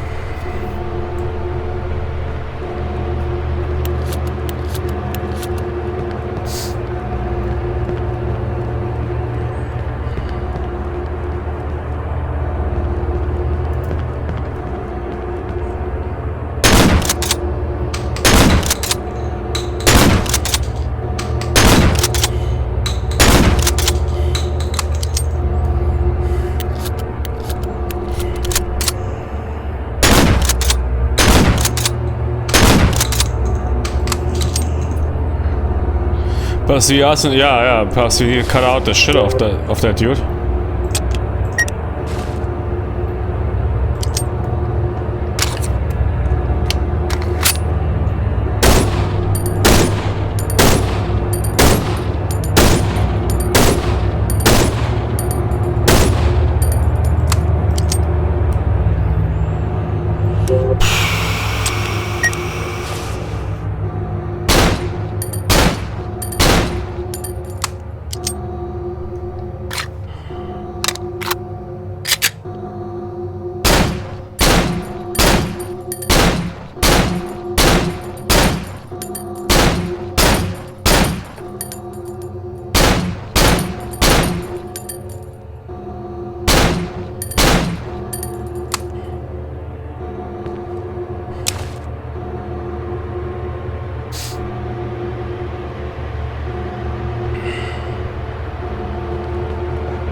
piece of shit, man.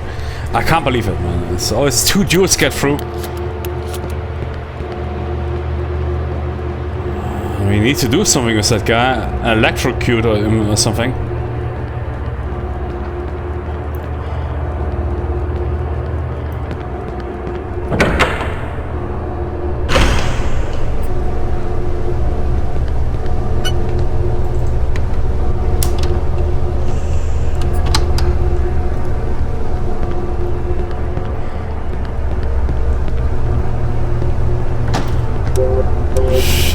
But that is our lead. Is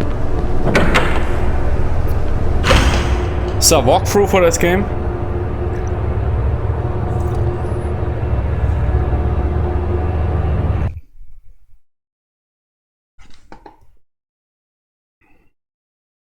Out of it.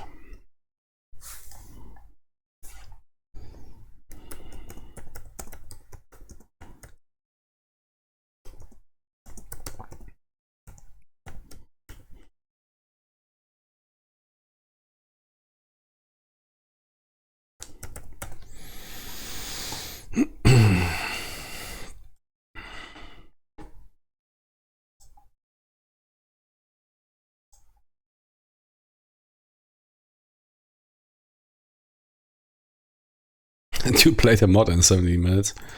I'm already playing here for 2 hours. So yeah, I'm taking my time. Enjoy.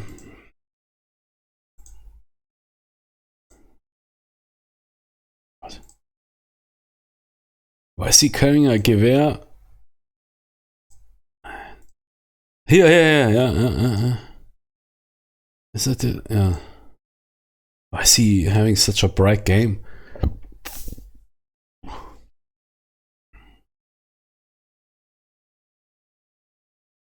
Hey, I think he's using brightness or what? Ah, there's an exit door key there. And you're not supposed to kill that dude, I guess. Okay.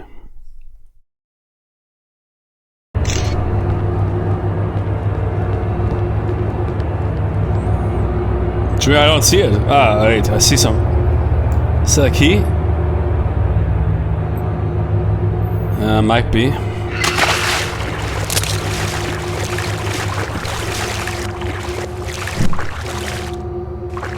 Jimmy! Tony, why are you not jumping out? Jimmy! Okay. I got a key. Exit door.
Wood plank.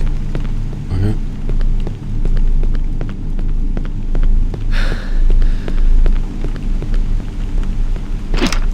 For what do I need a wood plank?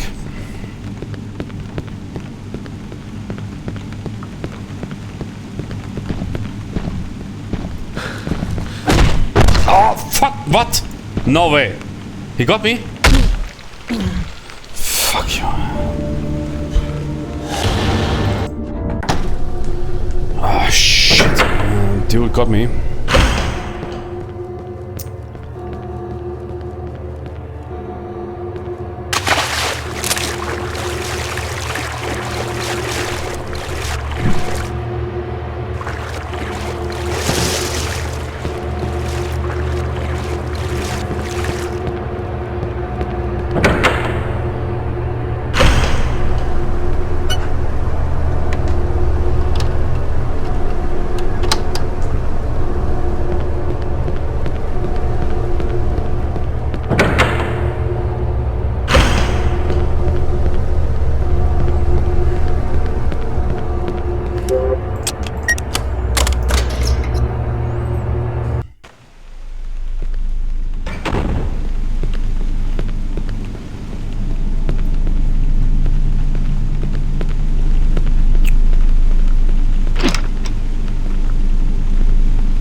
plank. Hvad the fuck er det?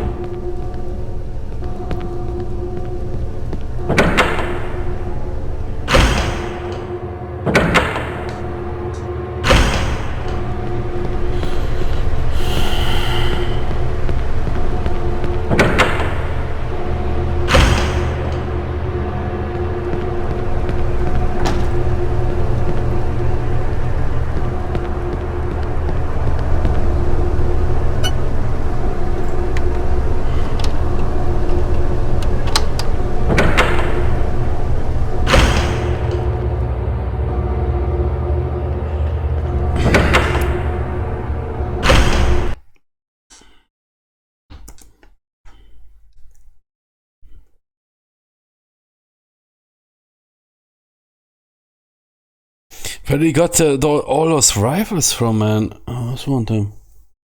Yeah. Yeah. Ah. Oh, okay. Sniper. Sniper.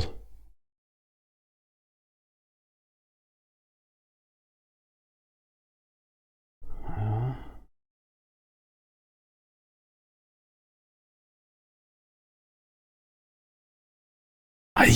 Okay, und das Fans, man.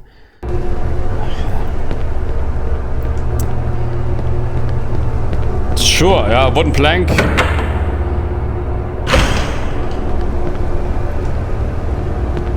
Must be for the fence.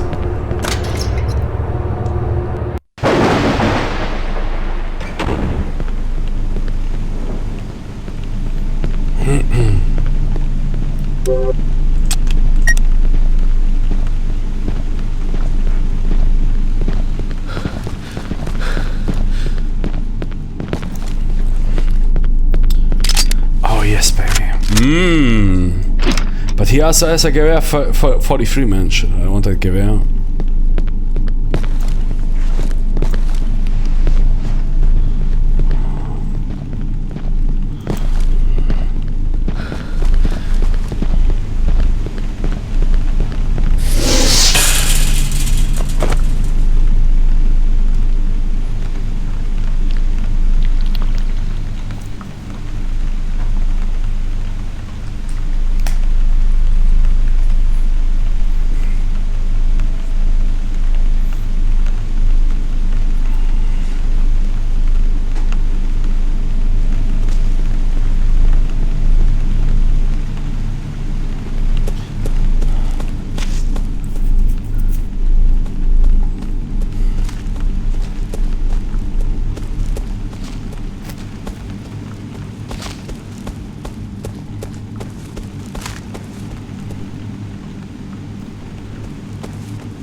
What?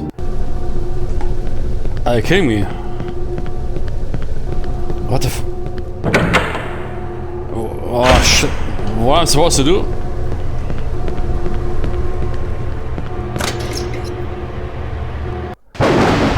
I got somehow wrecked by the elevator.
Yeah, I guess there was a bug.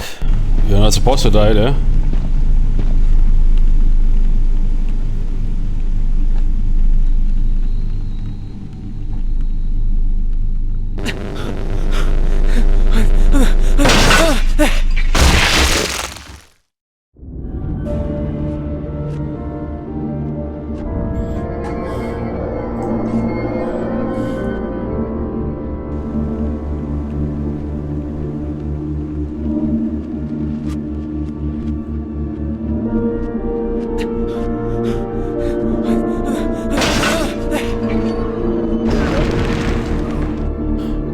Click what?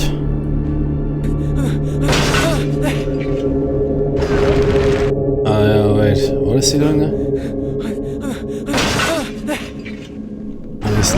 He's looking up. Ah, okay.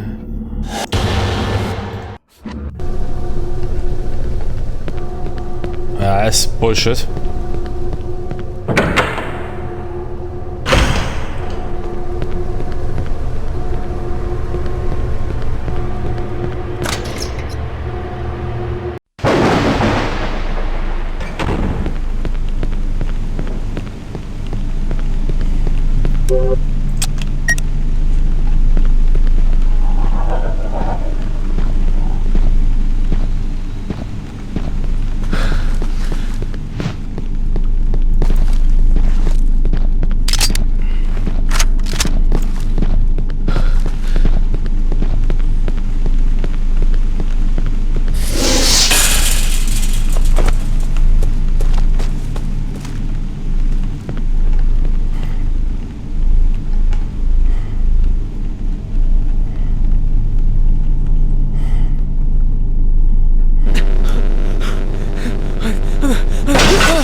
I think it's a bug or something.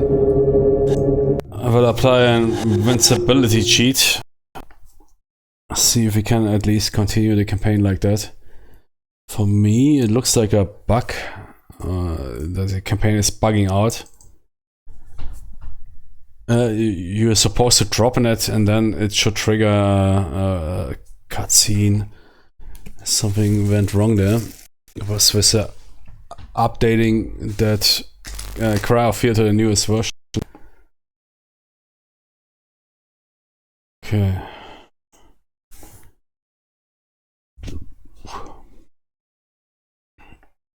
Yeah, I also was thinking about that health thing. But I checked the health meter on that YouTube Jimmy's video. It's not.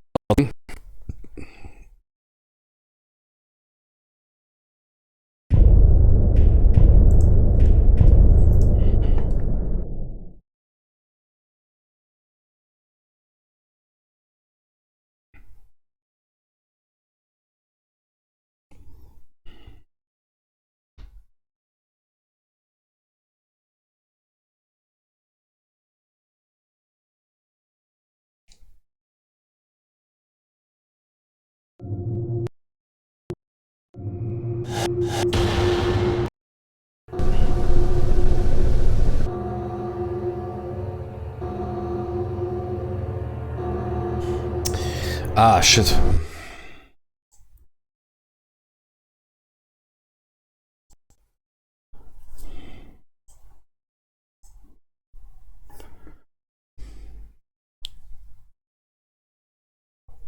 Yeah, it could be. We will also now use an invincibility cheat or at least max health cheat. Not sure. Something is wrong there.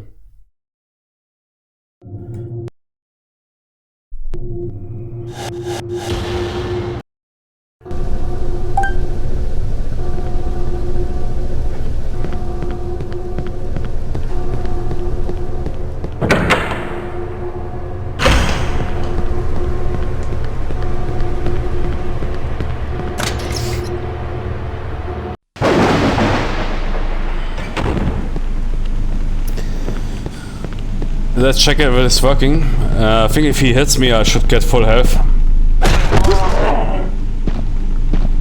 Oh shit. Oh yeah. Ah shit, that might be a special attack. That dude is using a special attack. Fuck. Okay. A scripted one.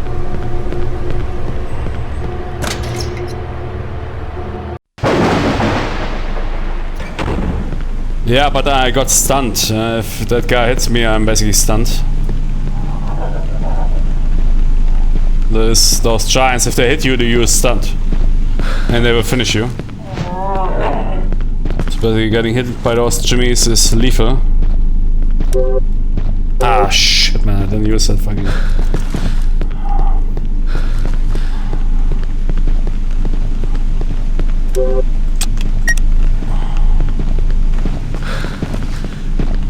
But a fucking board for fence.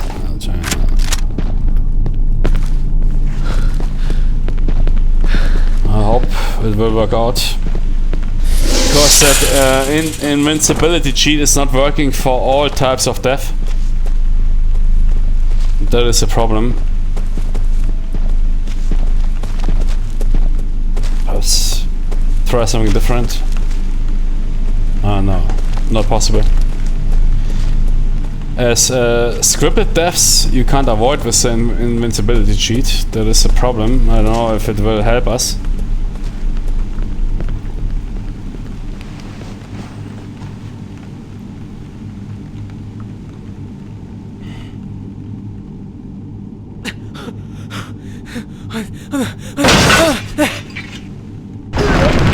Yeah, it worked. Okay, nice.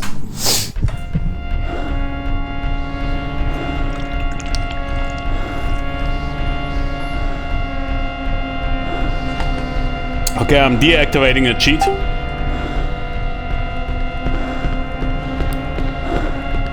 Not sure if standing in the corner. I was stuck in the corner.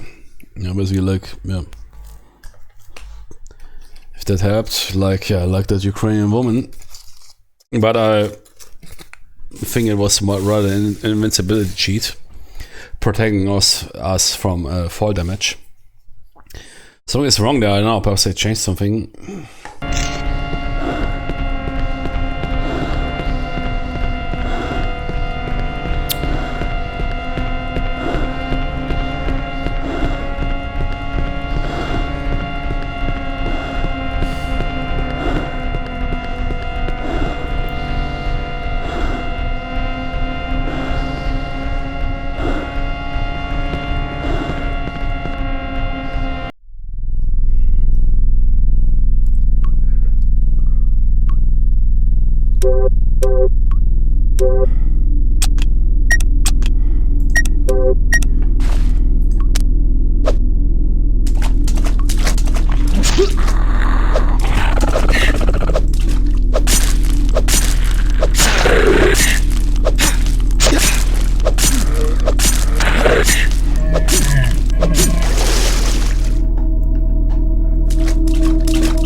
Man, those fucking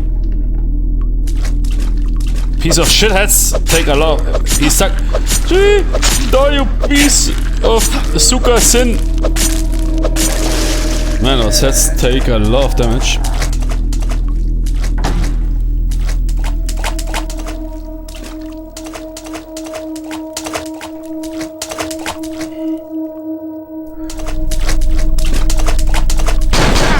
Oh, fucking hell, piece of shit.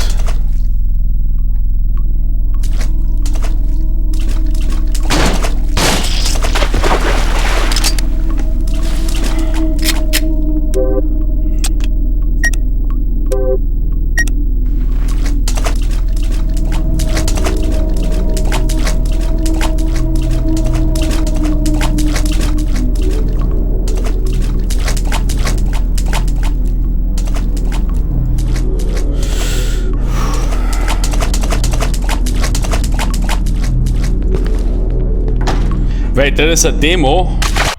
A Demo I already play for 2 hours. No problem. Jimmy, I like the demo.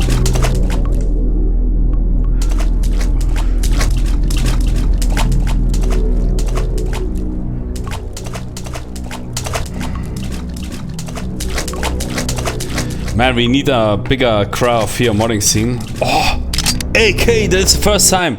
Man, that's the first time I rolled AK. I heard about it. I heard that it's in Cry of Fear. It doesn't have reload animations. It's the first time I rolled at AK-47, 7.6, 7.45.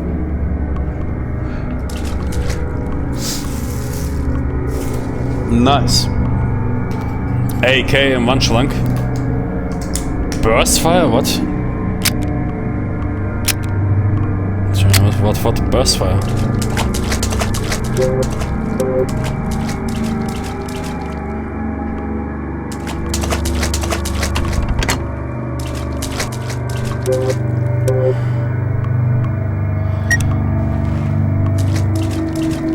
Yeah, 49, yeah. 7.62, 49.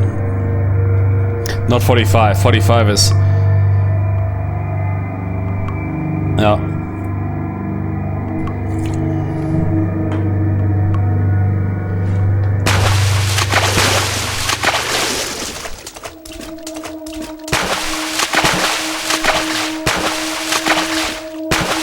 Oh no, they got stuck. No. Okay. Huh? Wait.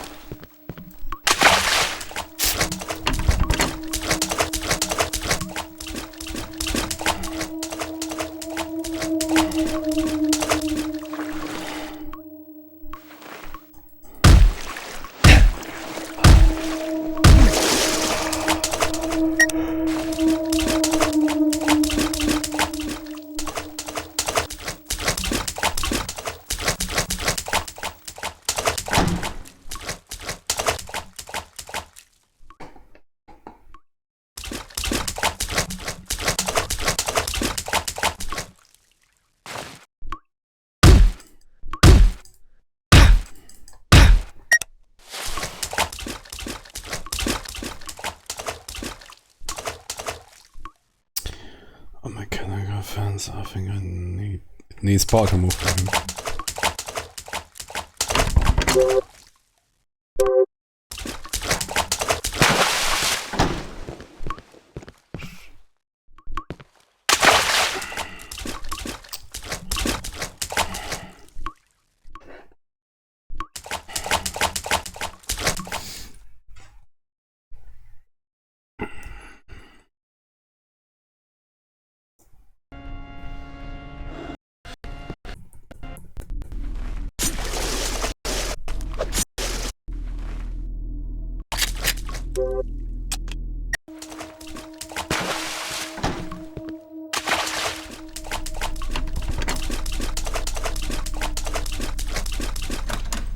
There's a door, I didn't see that. Okay.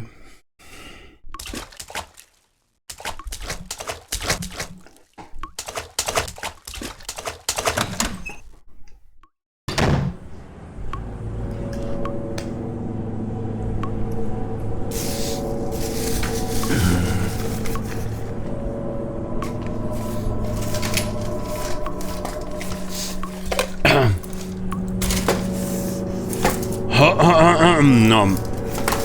Nom nom.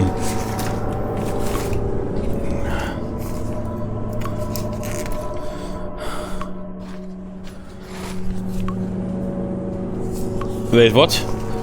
You block ad blocker, good choice. How did you you saw it in the Firefox. Yeah, it's doing a really good job. It's also not triggering that YouTube anti-ad block. Very good for him. Best ad blocker I ever had. Jimmy, that soundtrack is reminiscent of the Silent Hill prison. Yeah. Silent Hill 2 prison. Perfect.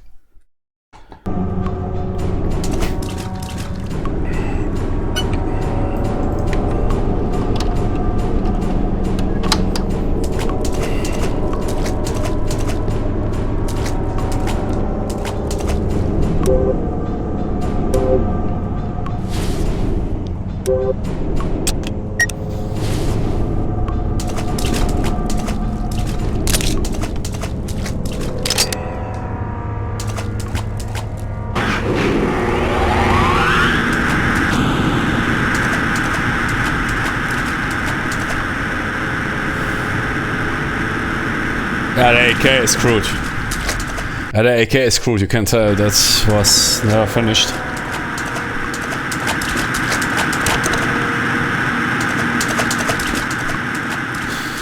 But I take any AK. That's okay.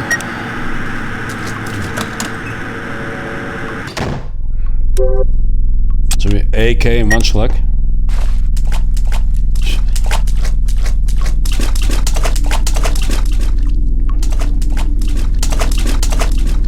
Single fire.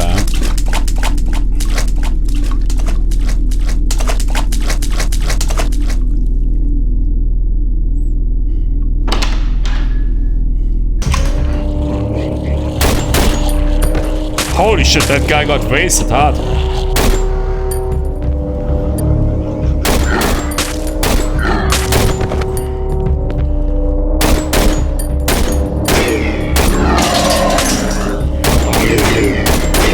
Get a Kate, piece of shit. Yeah. Get a Kate, Tony. I like the AK-74, but AKM and AK-47 is not good, I think. Yeah, AKM is a slightly modernized version of the AK-47. Because that 7.62 is not a good cartridge. Yeah, it's a battle rifle design, as everybody back in the days was focusing on, because they expected long engagement distances and body armor, which never really came into fruition.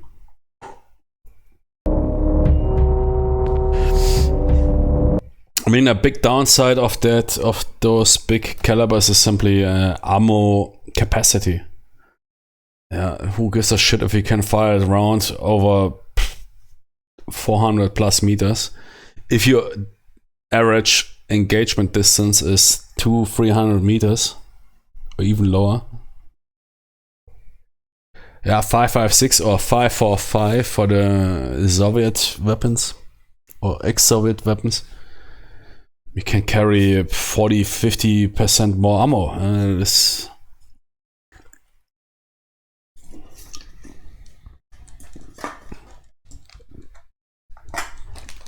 And ammo is very important, especially in modern warfare. More ammo, good. The effect of the round of the cartridge, I don't think it is really that important. If you hit a dude, you hit him. Yeah, you will probably hit him multiple times. If you got a fix on a dude, you will hit him 2-3 rounds, single fire or whatever you do. It doesn't require burst fire or auto fire, it's bullshit. Just requires a fast cycling weapon. That dude he will drop. He might be not instantly dead, which is not really important, but he might be simply, what you call it, neutralized. Yeah. So I rather value, especially for normal infantry dudes, ammo capacity over effect. I've never heard any complaints. Man, I dropped that dude, fired 3 rounds at him, but he then killed me. But okay, yeah, you don't hear those complaints. Also, the fact that they recoil a lot, yeah, sure. Even if you had a 30 round 308, the ammo still is heavy. Yeah, ammo, exactly. Also weight. I mean, you can carry, of course, a lot of ammo, but it will weight you down. And 7.62 is, of course, quite a difference. And I can also tell you, the US will stick with 5.56. They will realize it sooner or later. That 6.8 Fury round was developed on the basis of Afghanistan experience. Yeah, sure, in Afghanistan you have a very hilly, depending on the region. Afghanistan is a very diverse country. It is from almost jungle-like environments up to mountainous, up to full deserts. And you can encounter everything in Afghanistan. Sure, if you're fighting enemy 400 meters plus, you want a heavier round or a round that can carry further. Either a round, which doesn't mean it is more impactful, but perhaps it has a bigger ignition, faster velocity. That is not really the case for the 6.8. No, it is the case. 6.8 Fury has a massive, monstrous ignition. That is also why it creates a absurd pressure in a barrel. Yeah, no wonder that some dudes figured out that those barrels are effed after a couple of hundred rounds, because the pressure ratings of the 6.8 Fury round are absurd. And I doubt that the US will adopt it. It will be like the last 15 times. Yes, we are adopting that rifle, and then 5 years later, we change our mind. We will stick to the Kar-15 system, M4, M16, and perhaps convert some M4, M16s to 6.8 SPC.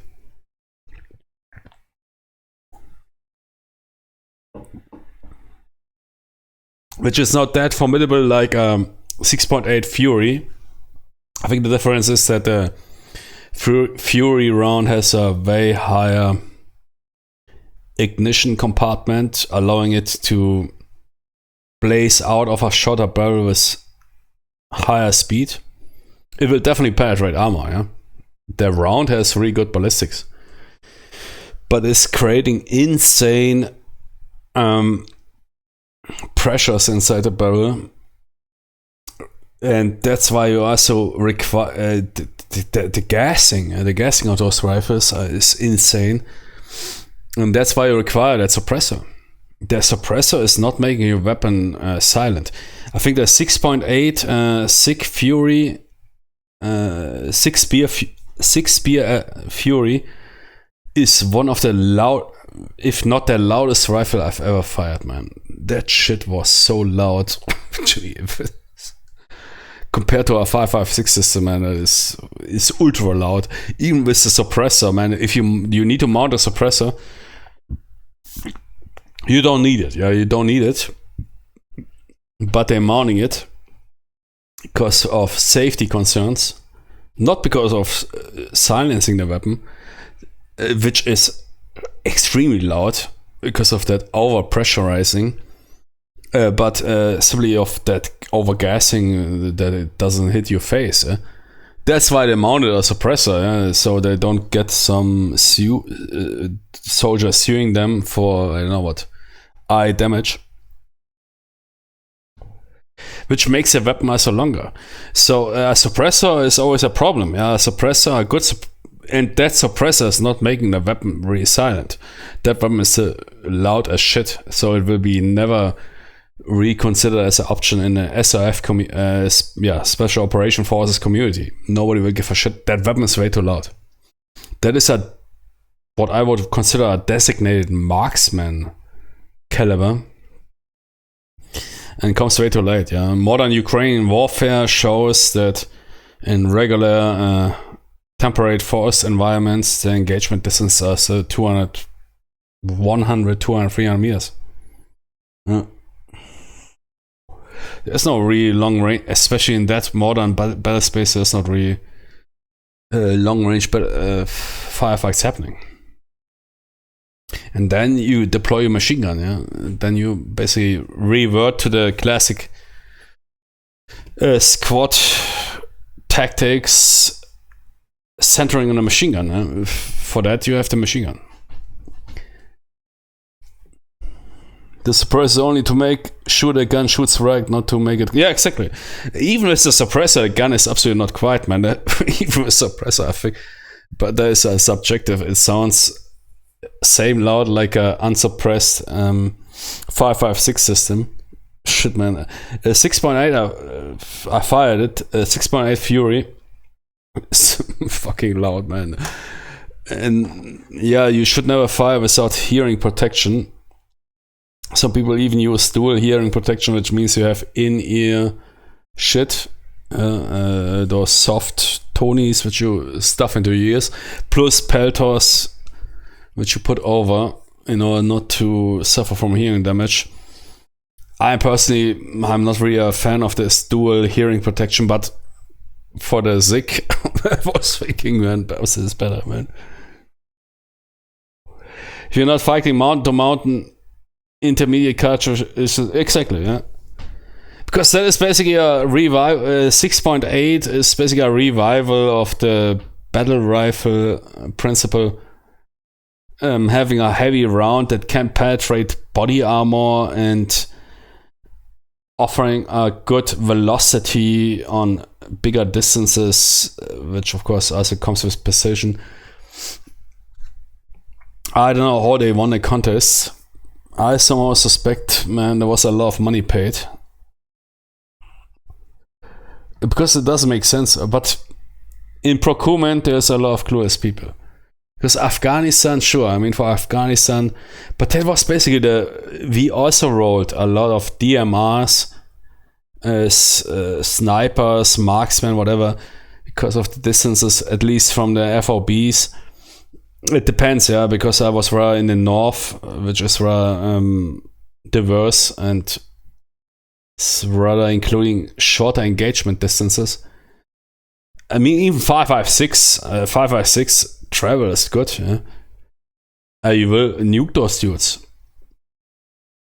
With proper optics and proper support, you will nuke, man. 5.56, I think, still is a very good round.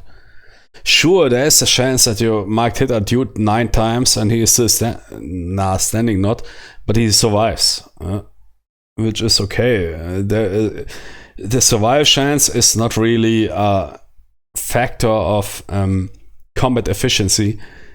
Man stopping power is rather, and 5.56 I think has pretty good stopping power.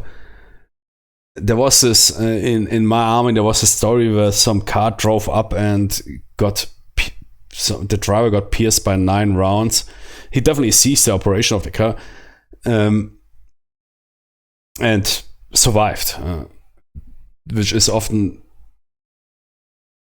brought up as an example for the less lethality of 5.56. I don't give a shit about lethality. I think you mentioned it, the temporary cavity theory, that a high velocity round might create basically some sort of shocking damage and seize that dude from offering resistance. I don't give a shit if that guy is seizing a resistance. I'm good. I don't give a shit if that guy will survive or not survive. Sure, 7.62, man.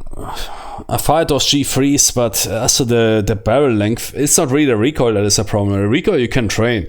The barrel length is a problem because you can't fire a 7.62 properly from a SBR, a short barrel rifle.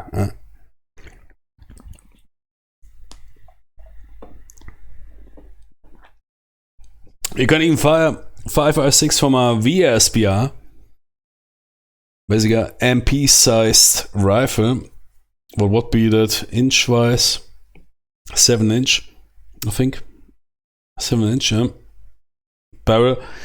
But that then I guess other rounds like 45 ACP or 300 Blackout might, of course, take the lead, yeah.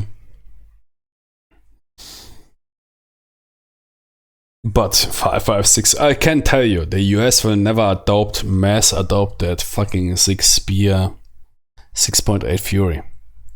That rifle is a joke. Those pressures kill the barrel. And that suppressor also is a big disadvantage because it adds a lot to the rifle, so it makes it worse for mount operations. Because you need to wield around that rifle with the suppressor. If you're inside a building, yeah, good luck. Basically, the rifle is, with the suppressor, is of a length of a DMR. So a lot of advantages of that rifle are lost again just because of that safety measure suppressor.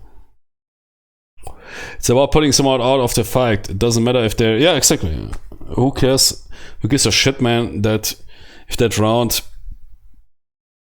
So you put him out of action. And 5.56 has a good... I don't know. I mean, I'm not an expert, but Jimmy, dudes usually sees shit. If you hit them with 5.56, if you... Yeah...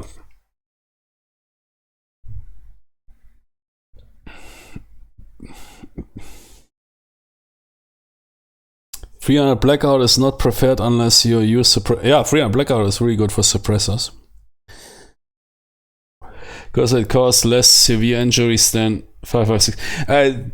One thing you're missing out is that 300 blackout is very working good for VSBRs. Yeah, very short. Wait, VSBR. Yeah, exactly. Very short barrel rifles, which is something you might want to use in CQC. That's what I was talking about. Something like what is the shortest carbine barrel you can get?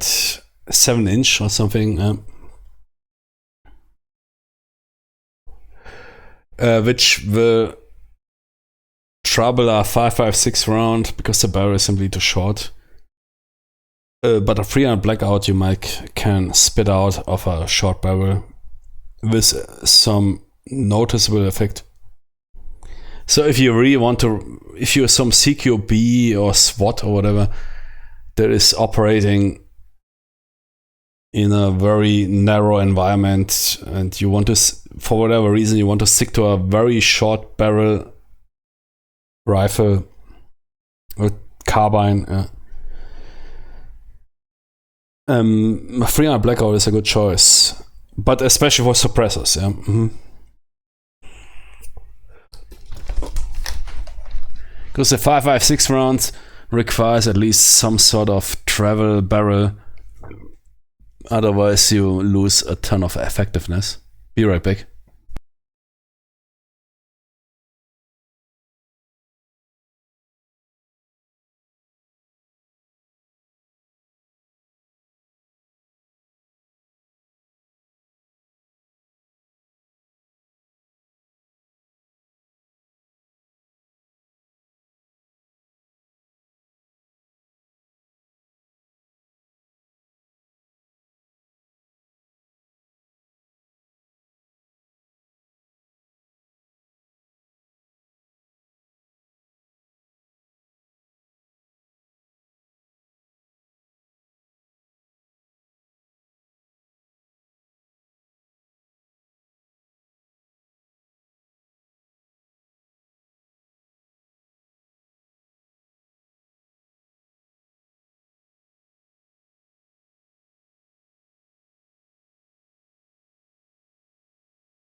I never fired 300 PO. My unit used 9mm 45 ACP and 5.56. But I know it's a rather new thing, but I can tell by the physical characteristics that is a good round for certain, especially for short barrel systems.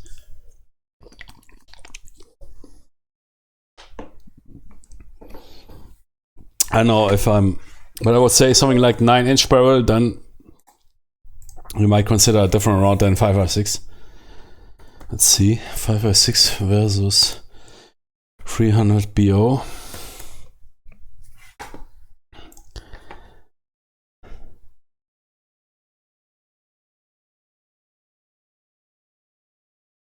Because the 300 BO is well a new round, as far as I can tell. Again, but there was already in Afghanistan, we had, I remember some US dudes, there was conversions of Kar-15 systems to 6.8 to pack more punch.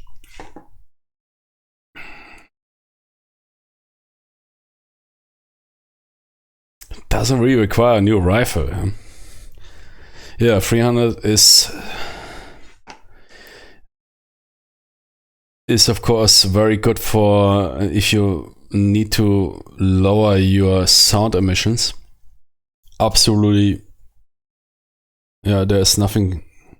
But I tell you, we simply rolled 556 supersonics in suppressed systems. Yeah? Effectively, you're not pulling off a Sam Fisher. You're not pulling off some James Bond operation. Those supersonic cracks, which are basically like that's what you hear. If you're sitting in a ballroom not expecting an attack, until your brain realizes what the fuck is going on, it might be too late. Yeah? That requires perhaps nowadays it is with the internet and everything, and sounds being offered on YouTube or whatever. But that's how a suppressed 556 system sounds like, and the impact sounds like if it passes you, the supersonic crack is a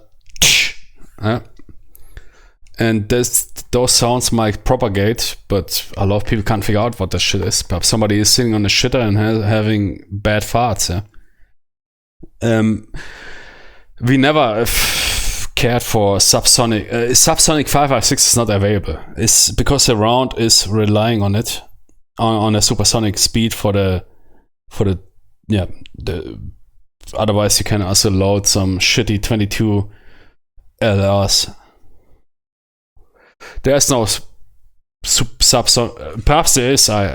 There's everything, but for us, subsonic 556 was never an option. You use a suppressor, a good suppressor. You also need to watch out, of course, with the heat up and with the cycling. Yeah, but that was not handled by me. That was handled by the weapons sergeant.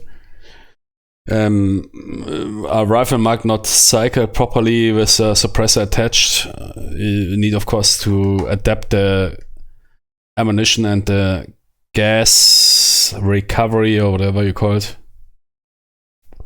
It's also I love the Moss Silent. We even had one of those, but that was basically for some political assassinations or whatever. We had a sidearm which you can basically press on some dude's head and press a trigger. It will not cycle. It will not cycle. So the suppressor came without the, what is called that device? Normally a suppressor has this spring device in order to allow the weapon to cycle. But we had one because at some point the weapon mechanics are louder than, and the ignition is louder than anything else. There's a super silent, which not cycle. You need to manually cycle the slide because of the suppressor. There's not enough recoil or gas generated. Because that gas is also diffusing into those suppressor chambers to cycle the weapon, which is good. You don't want to cycle the weapon, but that is basically one-shot weapons. We had one of those, but I never fired it. I don't know. But that's basically what happened to that dude who killed that Italian, that Mario, Super Mario. That guy, I think he glocked some dude. He used a printed suppressor without that device. What is that shit device called? Luigi, yeah. Suppressor device. If your suppressor doesn't have that device, your weapon will likely fail. Nielsen device, yeah. Nielsen device will fail to cycle, yeah, because of the changed physical conditions.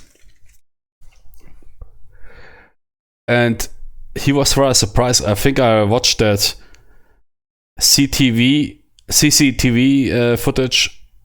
I mean, he nuked that guy once, I think. Then he was rather surprised that his weapon didn't cycle, so he wasn't really aware of that. Yeah, if you 3D print yourself a suppressor, which you can do, you can even 3D print yourself a weapon. But having a cycling suppressed sidearm is a bit more complicated. You need that Nielsen device, which offers some sort of recoil assistance to cycle the weapon. And you see it in the footage. He wanted to fire multiple times on him, but the weapon ceased operation after the first round, which already hit the victim. Then he cycled manually the slide and kept shooting that guy.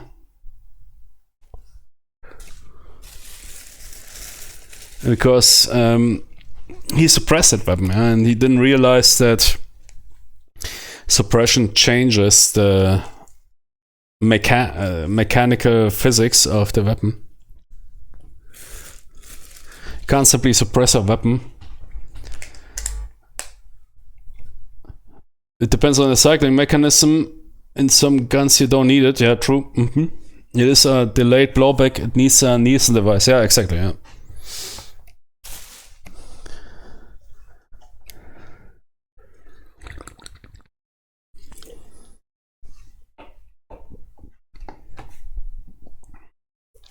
Otherwise, it will not cycle.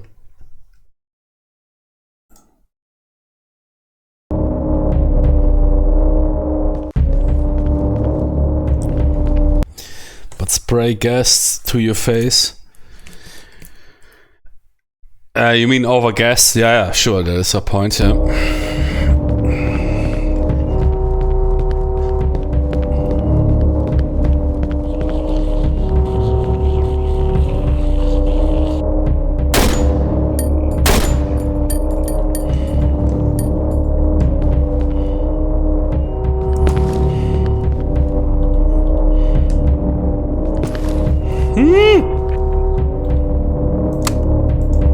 Oh shit.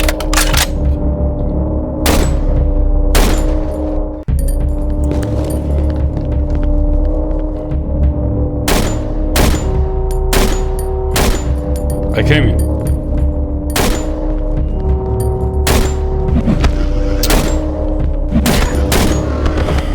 Fucking waste of ammo. Man, dude almost killed me.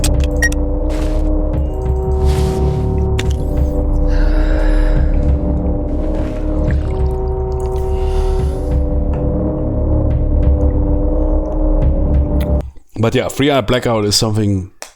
I mean, it's a new invention. Sure, you can force 5.56, but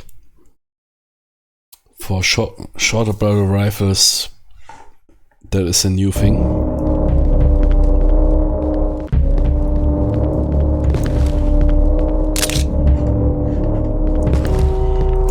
Yes, baby, we're going to the basement.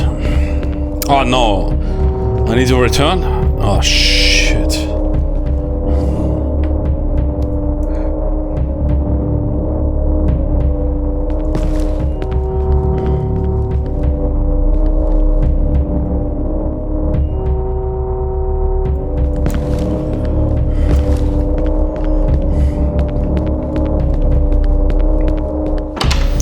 Half-Life trick jump professional. Do you see those jumps, man? Probably a 60-year-old could pull them off. Man, I remember I played back in the days. There was this what was it called on Counter-Strike? Yeah, trick jump or surf. I think surf. I would have died 10 times. Jimmy, you didn't see me off stream. I already practiced that part 50 times. But there was those surf. No. What was the name of those climb maps? I was the worst, man. Fucking jumping around.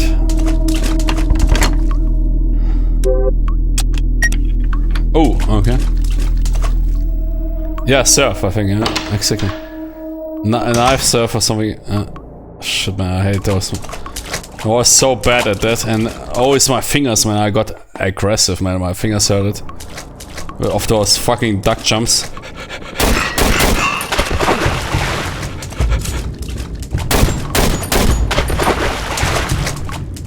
Why the okay. But the AK doesn't sound really like an AK. but we almost emptied it. But cool to have it. Nice, safe. No, very cool campaign, man. Is that a demo? What do you mean, demo? There was another game which was offered as a demo, and I played it 5 or 6 hours. 80% of the game was offered as a demo.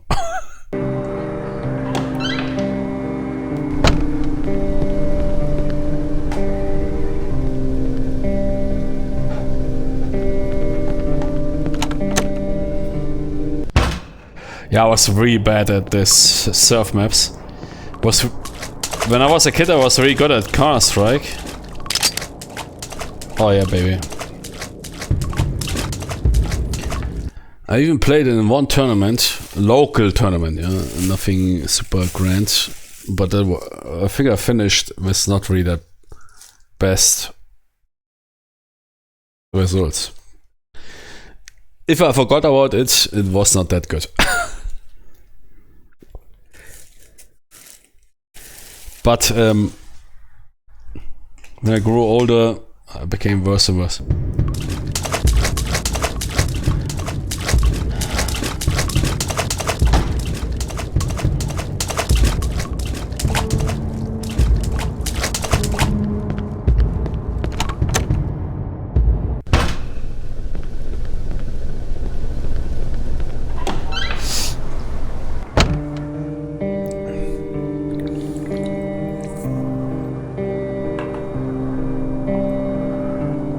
Jimmy, also einfach snipe? Nah. I lost the sniper. Hey dog, do you know about the new custom campaign? That's still only on ModDB. Which one? Tell me the name. I'm most skilled at Minecraft Redstone. I think it comes from the fact I'm an engineering student. Are you still an engineering student, or was it back in days? Yeah, Minecraft I also love to play, especially those those mods that add complexity. What was it called? Techcraft, Minetech, whatever. I love that one.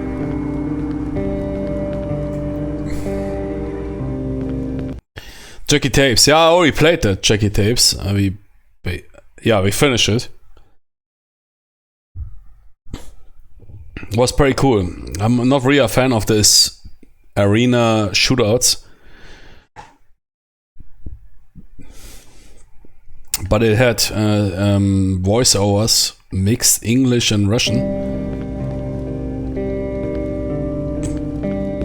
There's a video, if you check my channel, Twitch channel, you can find a video where I play Jackie's Tapes. But you're right, yeah, there was a recent grand release for Cry of Fear.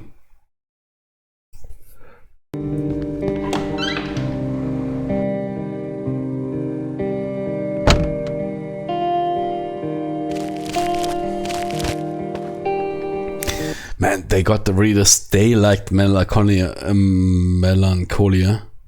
You know, when you spend a night at the club and it's becoming 6 a.m.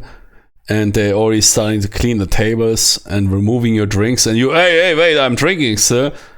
But we need to move. We soon closing. Nah, Jimmy, don't close. And you're done, man. You complete boost, and then you move back at home, and it's already exactly disliked. And you hear in your ears this music. Man, it's perfect. Man, those Jimmys really hit it perfect.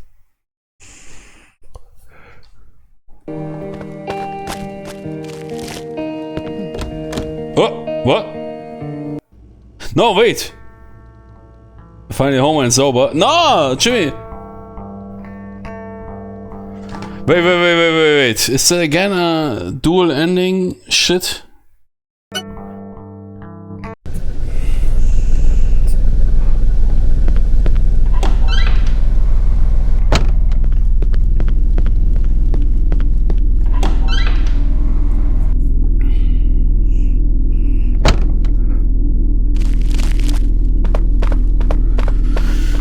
What does it look like?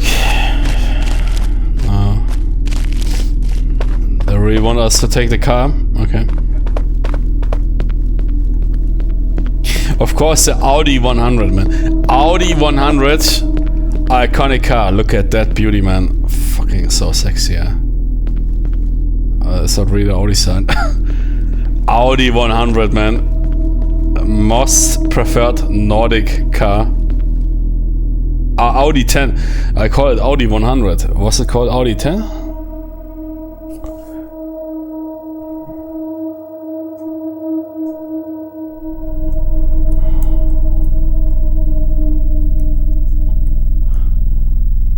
No, man. Is that a new Tony or what?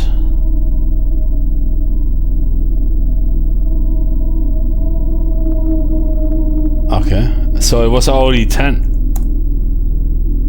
Yeah, what?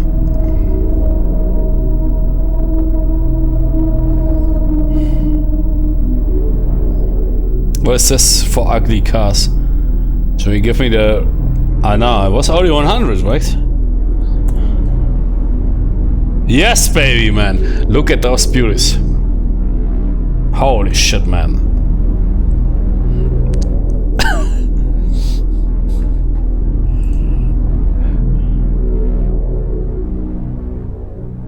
But it's really old school. Yeah, that is Audi 100, exactly. 100. Not 10 parts, they changed it for to protect themselves.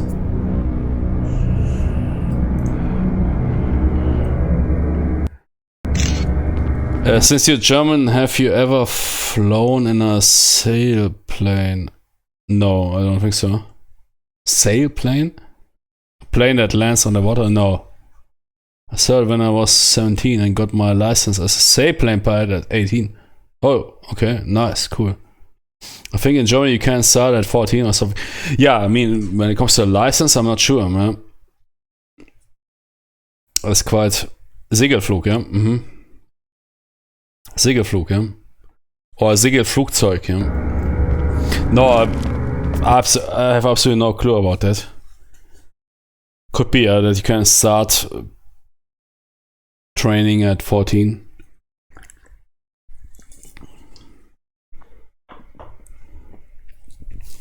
I doubt that that you're allowed to operate a Segelflugzeug at 14, probably at 18, but perhaps with adult pilot, yeah, accompanying you.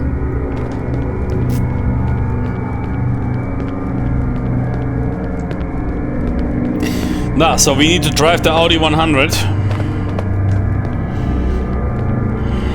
Jimmy, Audi 100, Mercedes 200 or 300, I don't know. Man, most from those cars never die.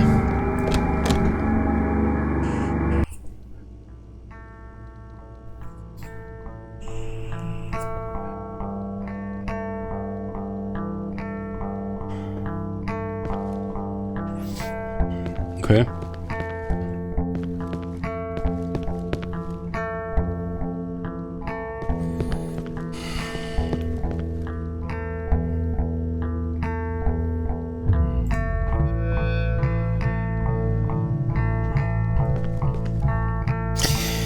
Can get flight training at 14 and receive license at 16 in Germany. Yeah, could be. 16, can you fly? At 16 alone, probably still need somebody. But yeah, training, yeah, 14, that is basically like, I think you can start training on, what do you call it? Scooters. Also, that scooter training, was it 14 or 15? I can't remember. 50 cubics. Max.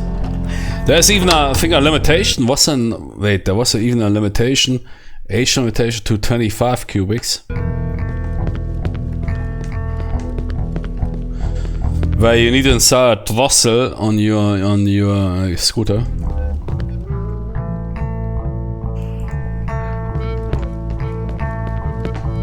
But that I can't tell. I have absolutely no education about that. Yes, you can fly solo at 16. Oh yeah, crazy. Okay. Because on the streets, I think it's not that easy. I mean, there is some sort of, like in the US, this assisted driving or whatever. But scooters, scooters you can get earlier. They have severe limitations. Like when it comes to motorization. What? What? You need to have chapter 2? You need to have to chapter 2 and sell in order to proceed. Oh, Jimmy, what? Is it over? Is that chapter 2? Wait, let me check. ModDB. I doubt. What is that mod called?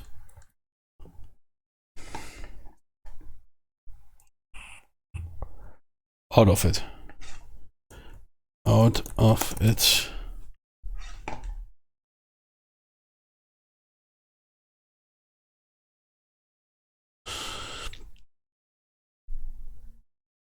I don't think there's a chapter 2.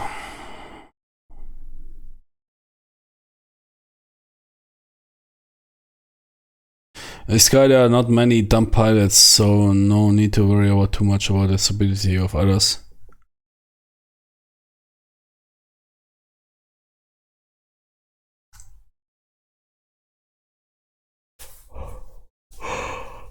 Yeah, I think we're done with that mod. Unfortunately, the rest of the demo was really nice. Man, it was really cool. But unfortunately, it's over. I think there's no chapter 2. What is that here? Seinfeld 4. That was out of it. Good. Let's play the next campaign. Yeah, if somebody finds that secret chapter 2, let me know, but I doubt that is existing. Was really cool. Let's play the next one. Cutting a stream. Be right back. Cut. Oh, is it requiring money? No, I think there is no chapter 2. I guess Occam's razor is that you developed that mod,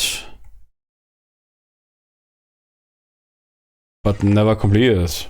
That is a typical case. Unfinished mod. But yeah, if you find chapter 2, let me know. I will now check the next one out. Be right back. Let's cut.